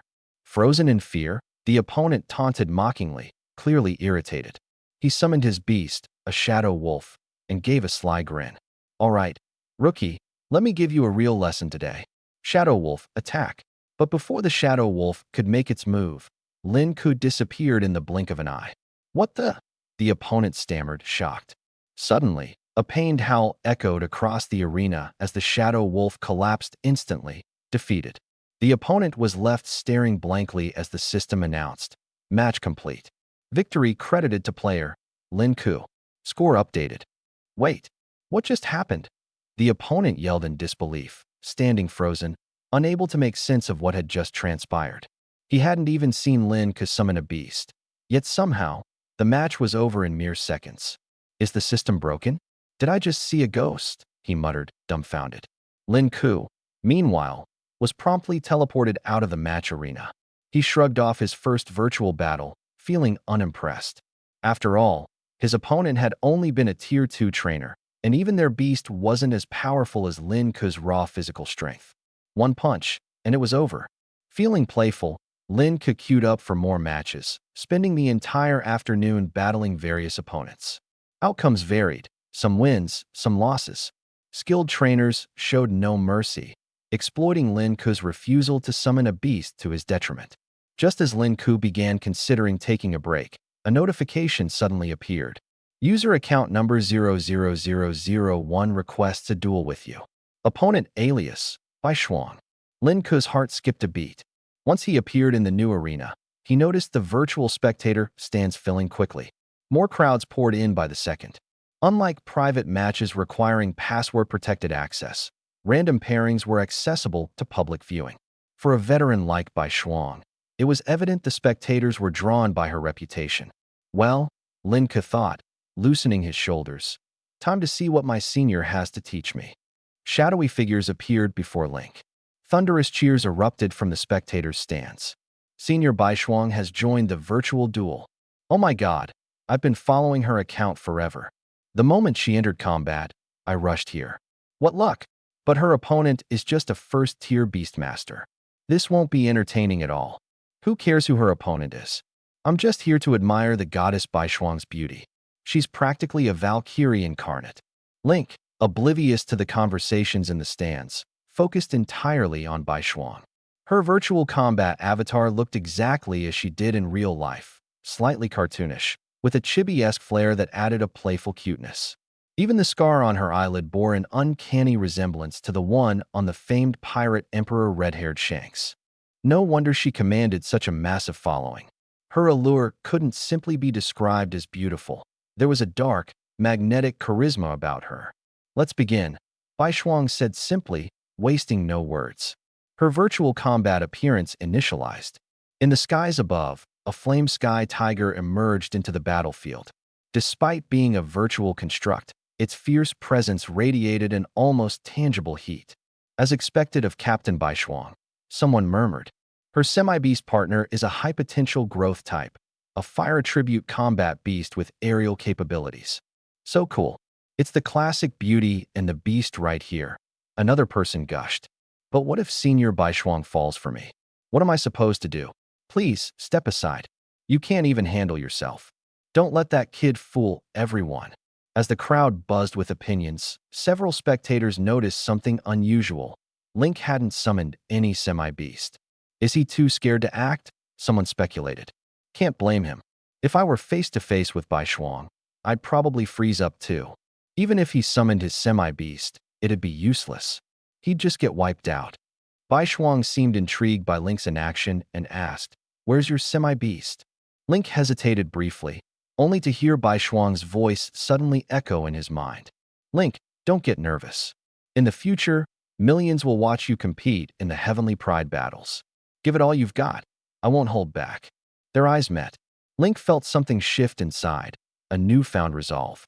Even though they were within a virtual network, Baishuang sensed the shift in his aura. "Let's begin," she said with a slight smile. "Show me what you're capable of." "All right." The Flame Sky Tiger immediately locked its gaze on Link and let out a low growl, waiting for orders. "Go, Little White," Baishuang commanded. In an instant, the Flame Sky Tiger shot forward with blinding speed, leaving behind only an afterimage. Its hefty front paw swiped viciously, aiming for Link with precise ferocity. So fast, Link thought.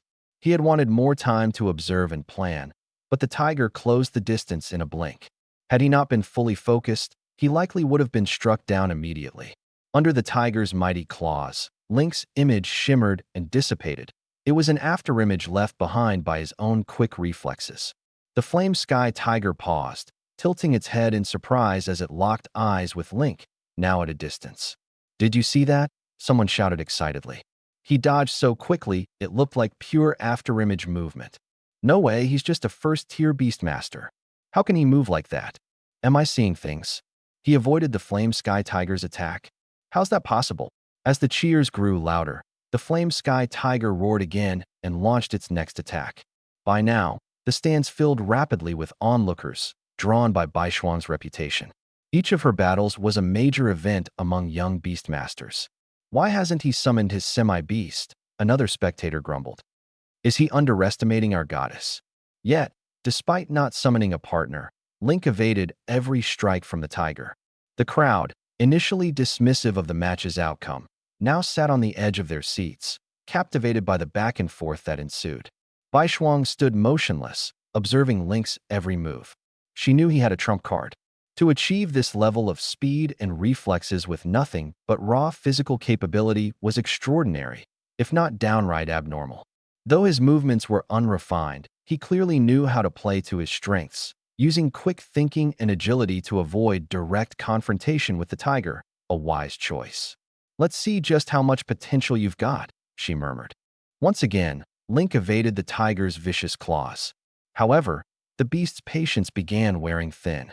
Frustrated by being toyed with, the Flame Sky Tiger let out an enraged growl. Fire began to leak through its fangs as a massive, swirling vortex of flames erupted from its mouth, hurtling toward Link. The intense flames lit up the arena in a searing crimson glow. Link immediately dashed away in an attempt to escape. "This is it. It's over," someone muttered. He can dodge the tiger's close-range attacks, but the real danger is its fire attribute ability. He can't outrun that. The audience collectively held their breath as the flames locked target on Link like a homing missile. No matter how he darted and weaved, the fiery vortex twisted in midair to pursue him relentlessly. Realizing that simply dodging wouldn't suffice, Link made a bold decision. He suddenly accelerated, charging straight toward Baishuang. He's drawing the attack toward Baishuang. What a crazy move. No way. Could Senior Baishuang actually lose to him? Are you kidding? He's just a first tier. Baishuang is at tier 6. That's like comparing a twig to a boulder. He's got no chance. Baishuang stayed rooted in place, unfazed by Link's audacious behavior. A soft smile graced her lips. "You've surprised me, Link. But this ends now." Link reached Baishuang, and their eyes locked once more. With a quick pivot, he moved behind her, manipulating the trajectory of the fire. However, the vortex of flames remained trained on him, swerving around Baishuang entirely. "It's locked onto me," Link thought, quickly adapting his tactic. What happened next left everyone dumbstruck. Link, in a move no one anticipated, wrapped his arms around Bai Shuang from behind and hoisted her into the air as though she were a makeshift shield. A stunned silence fell over the spectators. Bai Shuang, caught off guard, did not resist, but a mix of shock and amusement flickered across her expression. Link boldly used her as cover against her own tiger's attack. The crowd erupted in chaos. This guy's insane. What's he doing? He's messing with the wrong person. That's Senior Bai Shuang. Put down my goddess right now. I'll fight you myself. Amid the commotion, Link scooped up White Frost and dashed toward the Skyfire Flame Tiger. With all his strength, he hurled White Frost straight at the beast. The Skyfire Flame Tiger roared in fury, leaping high into the air and catching White Frost mid-flight. As it caught her, the flames surrounding it dissipated. White Frost, stop! Beneath the fierce interaction, White Frost's voice held a hint of urgency. Meanwhile, Link maneuvered swiftly, appearing below the Skyfire Flame Tiger in an instant. Gathering all his might, he landed a powerful punch squarely on the tiger's abdomen. A deep, reverberating force surged throughout the tiger's body. Yet, contrary to expectations, the Skyfire Flame Tiger did not disintegrate. Its body stood firm as it let out an enraged roar, raising its massive claws to strike down on Link. Though Link's punch connected with full force, it failed to break through the tiger's thick defenses. What an unbelievably tough hide, Link thought, startled by its resilience. He had underestimated just how sturdy the Skyfire Flame Tiger was. When faced with the tiger's counterattack, Link raised both arms in defense, bracing himself against the heavy blow. The impact sent him retreating several steps. Casting a wary glance upward, he saw the Skyfire Flame Tiger preparing yet another fiery assault. Enough, White Frost, Link said, patting the tiger's head. The half-beast form dissolved into a radiant streak of light and vanished. White Frost, having voluntarily withdrawn from her half-beast state, approached Link with a smile. That was an interesting approach, Link, she remarked. If you were up against someone of the same skill level as you, they would have likely lost. I'm still no match for you, though, Senior, Link admitted, reflecting on the recent battle. If I hadn't been crafty, I wouldn't have had the chance to land that punch at all. I noticed your movements earlier. You haven't trained systematically in martial arts, have you? White Frost probed. No, I haven't, Link admitted sheepishly, scratching his head. Even though the battle had been in a virtual arena, he'd accidentally brushed against White Frost in his flustered state. She laughed lightly.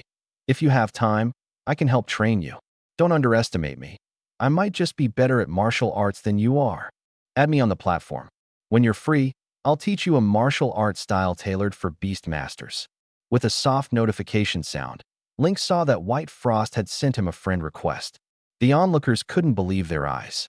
White Frost actually added a guy's account. Did I hear that right? Who is this guy? I'm green with envy. Servant Wong, investigate. I need to know this man's identity. Ugh, I'm so jealous. I curse him to remain single forever. As one of the most prominent figures of the younger generation, White Frost had never proactively added an opposite-sex contact. Many had spent fortunes just to earn a place on her friend list, but all to no avail. Yet here she was, sending a request to Link of her own accord. This baffling event left the crowd utterly envious.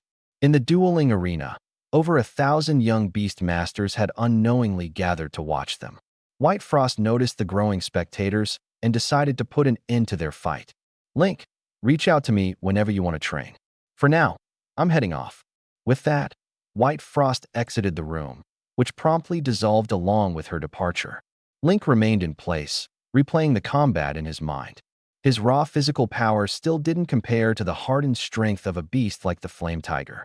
He had brute force, sure, but lacked martial skills or any refined technique. His current predicament was clear. Sheer strength alone wasn't enough. Then, a sudden influx of friend requests bombarded his notifications. ID 394204. Hey bro, can you give me White Frost's ID? I'll pay $10,000. ID 232344. Dad. ID 249233. Guess what her ID number is? Within moments, Link's system was overwhelmed. Unable to handle the endless flood, He rejected all requests and toggled the settings to block further friend additions. He hadn't realized just how wildly popular White Frost was. I'd better keep a low profile, he decided. Otherwise, I might draw unwanted attention. Satisfied with the virtual battle's efficient training, Link was prepared to log out and discuss some housing matters with his father. But before he could leave, a golden virtual announcement flashed before him. Notice, the Beastmaster dueling system will soon launch its 2.0 version update, introducing the National Young Elite Golden Rankings. This exclusive competition is open to candidates under the age of 23. The leaderboard spans the entire country and will run for 2 months. Rewards for placing in the top 3 are as follows. First place, $10 million Beast Coins, abundant training resources for Beast Masters, and automatic entry into the National Elite Training Program. Second place, $5 million Beast Coins and resources. Third place, $3 million Beast Coins and resources. The system also stated, update and maintenance duration, 24 hours.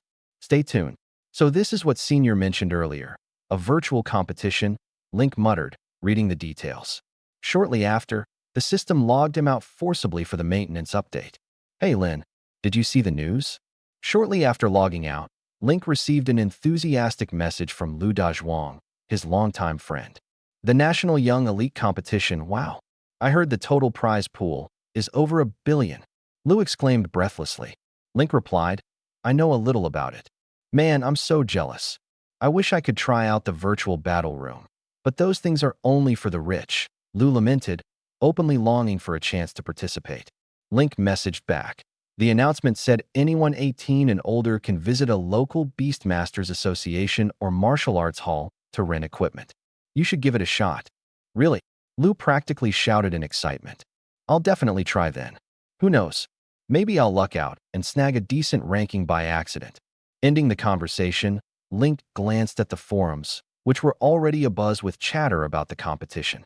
The golden rankings seemed to aim at selecting the best young talent nationwide. Realistically, someone like Link, a freshly graduated high school student, was unlikely to stand much of a chance. The true participants would hail from top universities, sophomores, juniors, and seniors already seasoned in Beastmaster abilities. It was essentially a nationwide university showdown. Still, something about the competition struck Link as odd. It seemed to have been announced so suddenly, with no previous teasers or build-up, almost as if it had been arranged at the last minute. As he pondered this, he returned home only to be called out by Lin Chongsheng, his father. Son, have you given college any thought? Lin Chongsheng asked, noting how busy Link had been recently. As a father, he felt increasingly in the dark about what his son was up to. I haven't decided yet. Link leaned back on the sofa, clutching a pillow. Maybe I'll choose.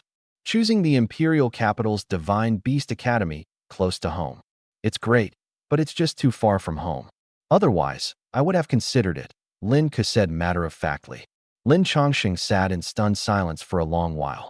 Then, unable to hold back, he finally blurted out. Can you hear yourself right now? That's the Divine Beast Academy of the Imperial Capital we're talking about. Do you know how many young beast tamers would do anything, literally anything, to get in there? It's the highest-ranking academy in all of Huagua, and you're out here acting like it's no big deal? Kid, you thinking you can touch the sky or something? He shot Lin Ke a sharp glare, clearly exasperated. Lin Chongsheng continued. Lately, I've been getting phone calls from unknown numbers. They keep asking questions about you. And just earlier, when I came home, I saw a few sketchy people lurking around downstairs, like they were hiding from something. Really? Lin Ke paused.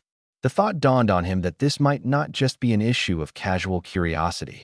If this continued, it could pose a real danger, not just to himself, but to Lin Chongsheng as well. That's the last thing he wanted. I've heard about rising cases of prodigy-level beast tamers disappearing lately. Even Bai Shuang warned me to stay vigilant, he admitted.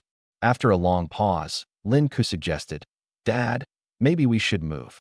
Having thought it through thoroughly, Lin Ke made up his mind to tell Lin Chongsheng about the luxurious villa he'd been keeping under wraps.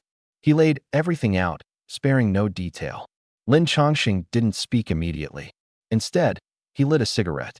Yet he didn't take even a single puff. letting it burn all the way down until the scorched red of the cigarette but accidentally singed his hand. Only then did he snap out of his thoughts. "Kid, you need a checkup at the hospital," Lin Chongqing finally said, dead serious. Lin Ku had been expecting some shock, yes, but not outright disbelief. Lin Chongqing genuinely thought he'd lost it. Honestly, Lin Ku couldn't entirely blame him. This wasn't exactly normal. Late that night, Lin Ku took Lin Chongqing to Jinhai Estate. When Lin Chongqing stepped into the cavernous, luxuriously furnished villa, his legs gave way, and he fainted on the spot. After making sure Lin Chongqing was settled into a spacious room downstairs, Lin Ku retreated upstairs to his own private quarters. His father's reaction, shocked to the point of fainting, hadn't exactly been unexpected. Uploading consciousness. Transmission process complete. "Welcome back to the neural brain space, esteemed Mr. Moo," chimed a crisp, digital voice in Lin Ku's mind. Ah yes, his horrible typo of an ID username, Moo. He had meant to just put Moo, but a slip of the finger led to the extra repetition. Oh well, he figured, it's just a name. No big deal. The auction was about to begin. Perfect timing for a little excitement. Lin Ku summoned the digital invitation, clicking to confirm. In an instant, the scene before him changed, and he was transported into a private virtual room. "Welcome, esteemed Mr. Moo, to the Great Siam Metabeast Association's subdivision auction hall." A female robot greeted him as she handed him a brochure.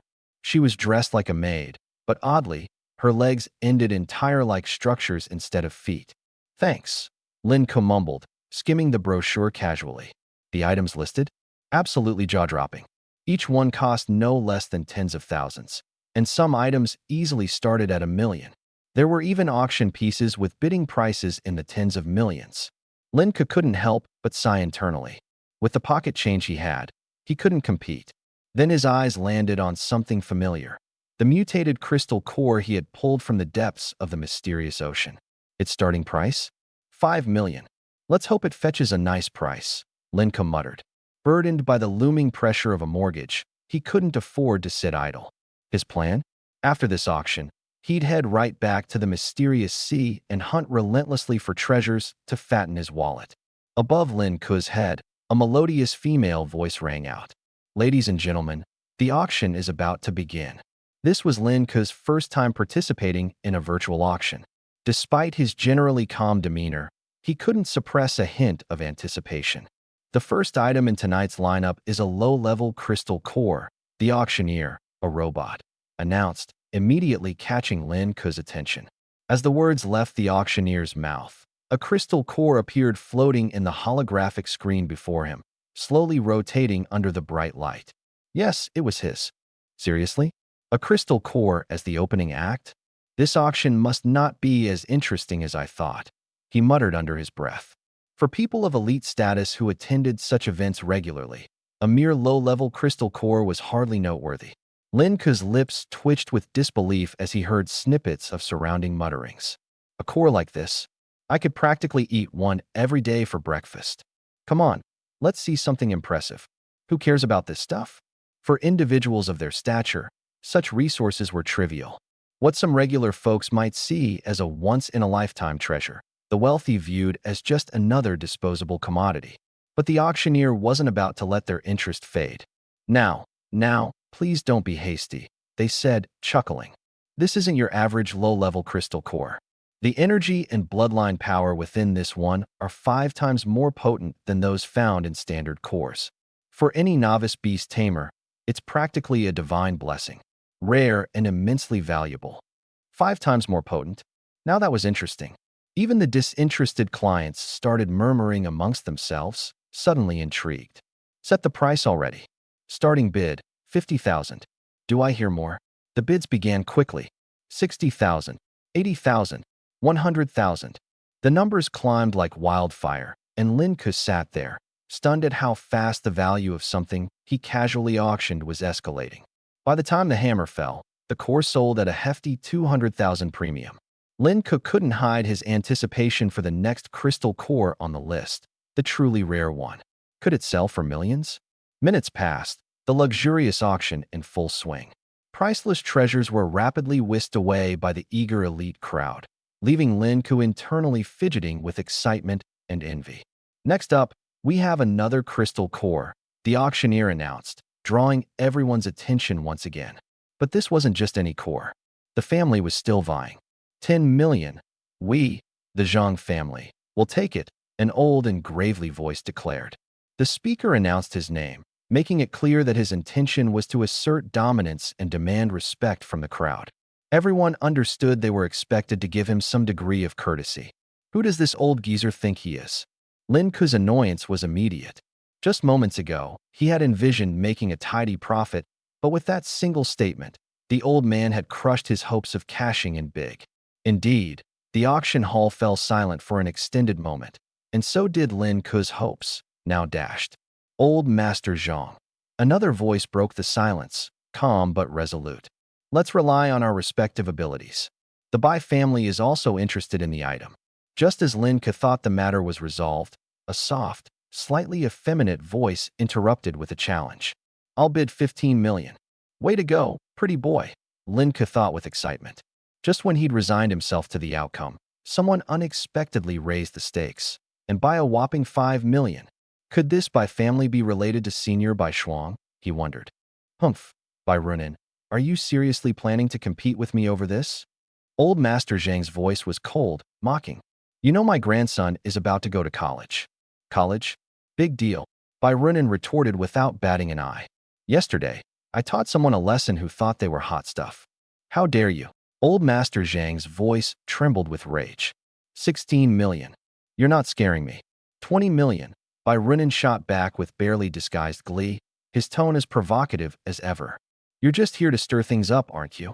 The old master was now clearly struggling to keep his composure, his anger threatening to overwhelm him.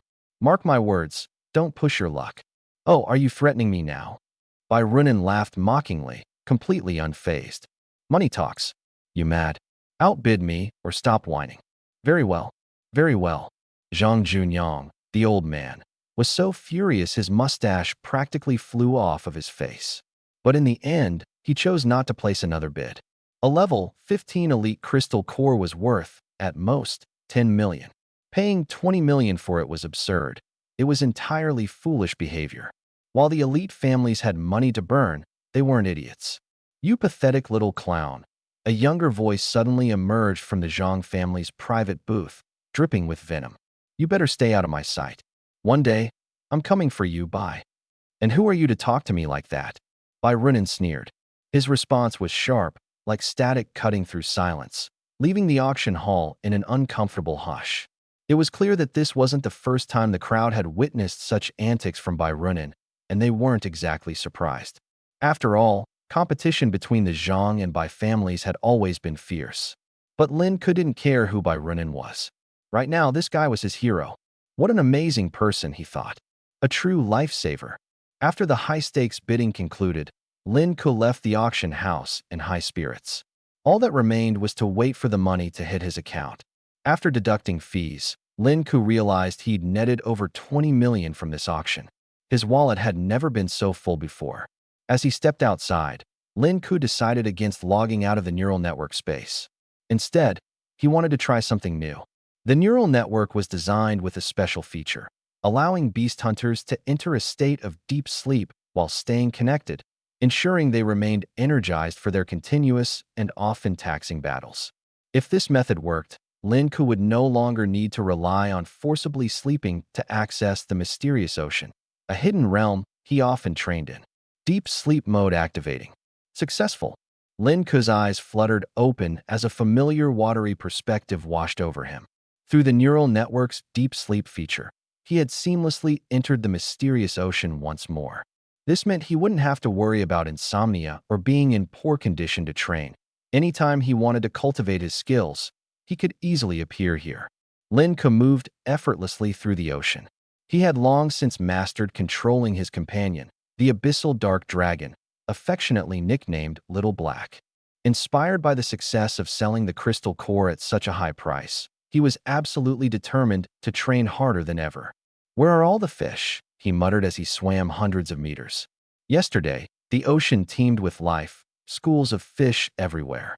But today, it was eerily silent, as if everything had suddenly vanished.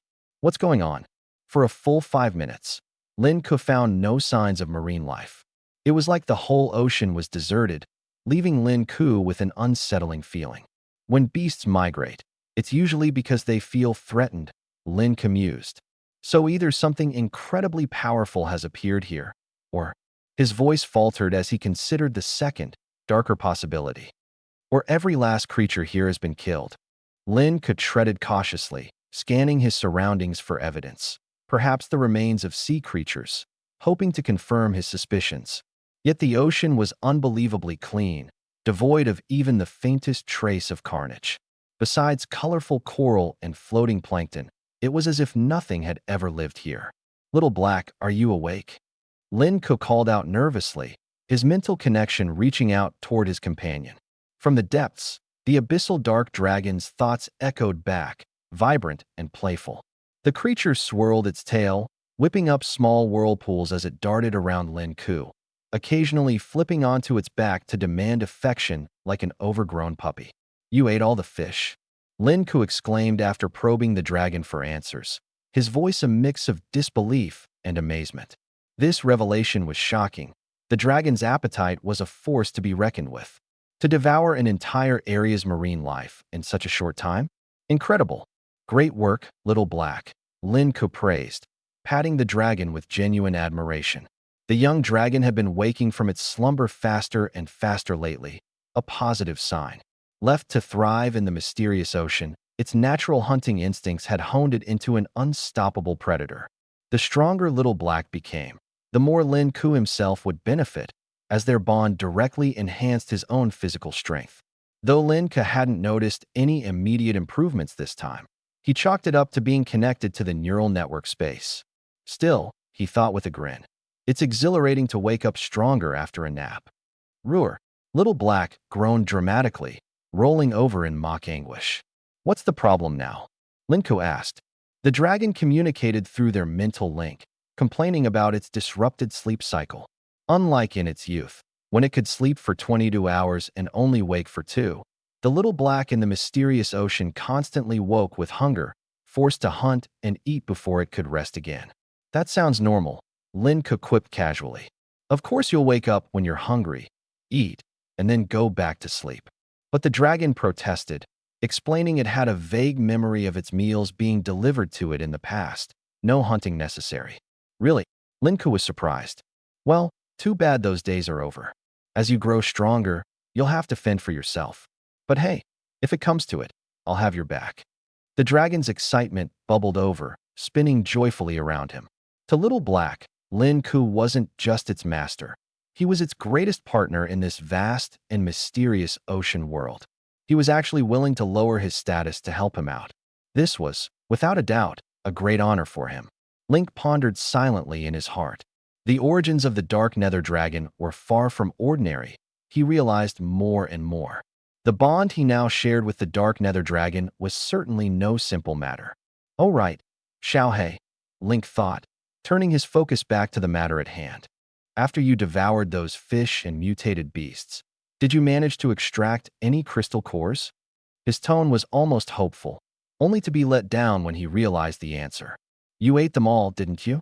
You little foodie. Link couldn't help but laugh with a mix of amusement and exasperation. Still, given how much stronger Xiaohei had grown, he decided it wasn't worth making a fuss. Don't worry about saving any for me, Link said, stroking Xiaohei comfortingly. You can eat as much as you like. Eat more and grow faster. The Dark Nether Dragon, affectionately called Xiaohei, acted a bit playfully for a moment before swiftly falling into a deep sleep. Controlling the dragon's body, Link continued his journey through the dark waters for several more kilometers, finally sensing signs of life nearby. The sheer pressure emanating from the Dark Nether Dragon was extraordinary. Even though its level wasn't particularly high, its terrifying natural gifts sent ordinary mutated beasts cowering.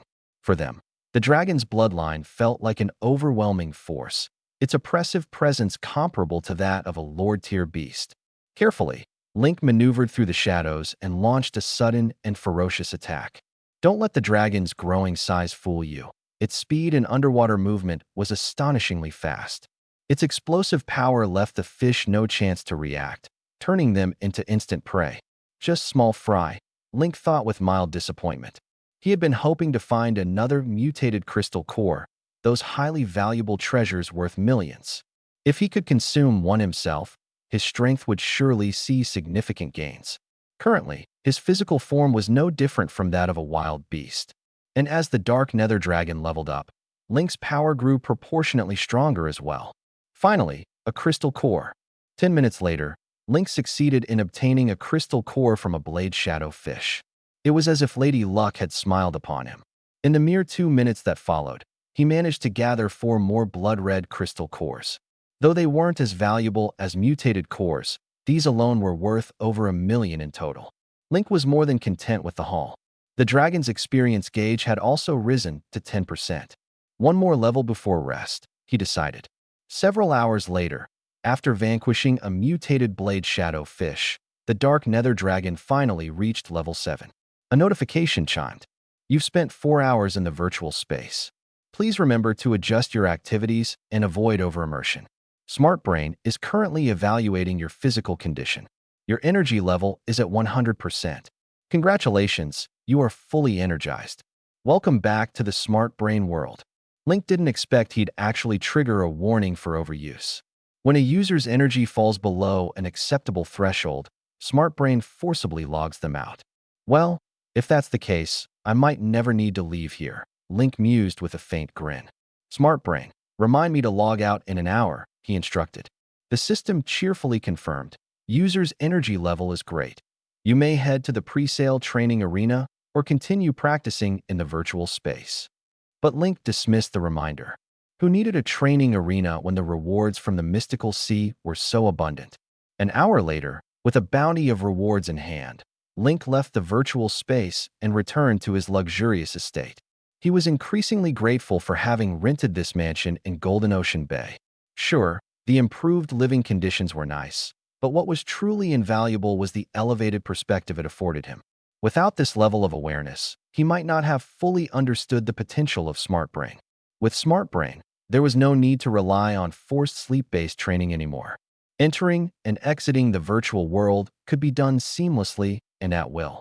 This journey into the mysterious sea had been a resounding success. Link had collected 10 crystal cores. The estimated earnings of around 5 million were no small sum. Ironically, the textbooks Link had studied once claimed that only beasts above level 10 would drop such cores. Yet here in the mysterious sea, even lesser beasts seemed capable of harboring these valuable items. Link wondered if it might be related to the overpowering strength of the dark nether dragon, capable of defeating creatures beyond its level. However, his limited experience hinted otherwise. None of the beasts he killed had levels higher than 10.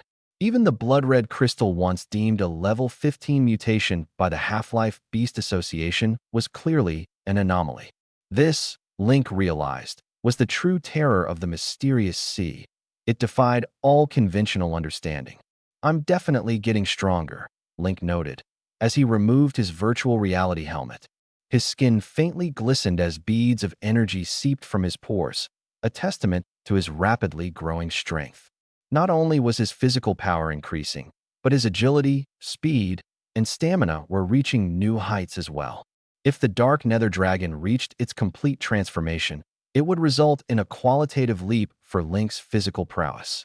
He might even attain the coveted beginner Titan tier strength. Time to wash up. Link descended to the first floor, peering into the spacious kitchen. He saw his father, Lin Chongsheng, casually cooking instant noodles. Awake? Time to eat, Lin Chongsheng said flatly, cigarette between his lips, trying hard to mask his emotions. What's wrong, Dad? Link asked with a grin. The cigarette, you've got it in backwards. Lin Chongsheng never imagined that, at nearly 40 years old, he'd suddenly become the father of a wealthy second generation. Like every parent, he had hoped for his son's success. But this level of success? It felt almost unreal. The two men ate their noodles in silence. As Link finished and stood to leave, Lin Chongsheng finally spoke, hesitating briefly. Son, is this house really yours? Of course, Link responded, grabbing a napkin to wipe his mouth. I just have a small loan to pay off, that's all. Lighting his cigarette properly this time, Lin Chongqing nervously asked, "How much is left?" "I still have some savings, about 1 billion or so. You can use it if you need." After tending to his father, who almost fainted on the spot, Link left a note explaining the flexible policies and generous payment terms he'd secured. Hopefully, this reassurance would prevent the old man from passing out again. As the elevator door slid open, a lean, fair-skinned figure appeared inside. The newcomer had beautiful, almond-shaped eyes and a sharp gaze that carried a mix of cunning and mystery. Their androgynous presence made it hard for Link to discern whether they were male or female. "The 18th floor," they said softly. "This isn't one of my properties, is it?" Their voice, though delicate, carried faint traces of masculinity. Their eyes darted over Link in an unsettling way, making his skin crawl. "Can I help you with something?" Link asked cautiously. The stranger, who introduced themselves as Byrunin, smiled faintly and leaned closer like a snake closing in on its prey. The little dog sniffed gently. The old lady had finally come to her senses. "So you're her boyfriend?" Link immediately recognized the voice. It was the same one he had heard during last night's virtual auction. The person who spent an astronomical 20 million to buy his own golden box. Byrunin from the Bai family. Bai Shuang's younger brother. Link instinctively stepped back into a relatively safe space before speaking. "I bought this house on a mortgage," Bai Shuang. Bai Shuang, standing before him, raised an eyebrow dismissively. "We're just friends," he added hastily, attempting to draw some boundaries. Byrunin, however, rolled his eyes so hard it looked like they might get stuck. He teased, "Hey man, do you even know what this house was originally meant for?" "What was it for?" Link asked, his guard immediately rising. His instinct told him to stay wary of Byrunin, especially since his looks could rival the charm of a natural-born lawyer. Byrunin crossed his arms casually, his expression confident and somewhat smug. "This house was prepared as a wedding home for my sister and her future husband." His tone was nonchalant, but his statement hit like a grenade. Link's expression morphed into an array of emotions: shock, confusion, disbelief, before he finally managed to stammer, "Seriously?" "Of course." Byrunin noticed Link's rather odd expression and leaned closer, inquisitively asking, "Wait a second, you didn't know?" Link didn't answer right away. He remembered Grandpa by mentioning something about the house, but the details were never fully disclosed. Bai Shuang, he thought, should have known this too.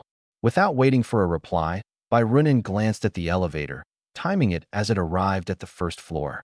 He chuckled dryly as he remarked, "You're as clueless as ever. Who'd have thought my tomboyish sister would be into someone like you? Nothing interesting about it, though. And, for the record, I'm not into guys." With that snide comment, Byrunin gave Link an exaggerated eye roll and walked off, his playful steps exuding arrogance. He wore a tight-fitting top that showcased his lean, toned figure, accentuating his show dog physique. A thin rope tied around his waist extended towards his lower back. If that wasn't bad enough, he was wearing a thong.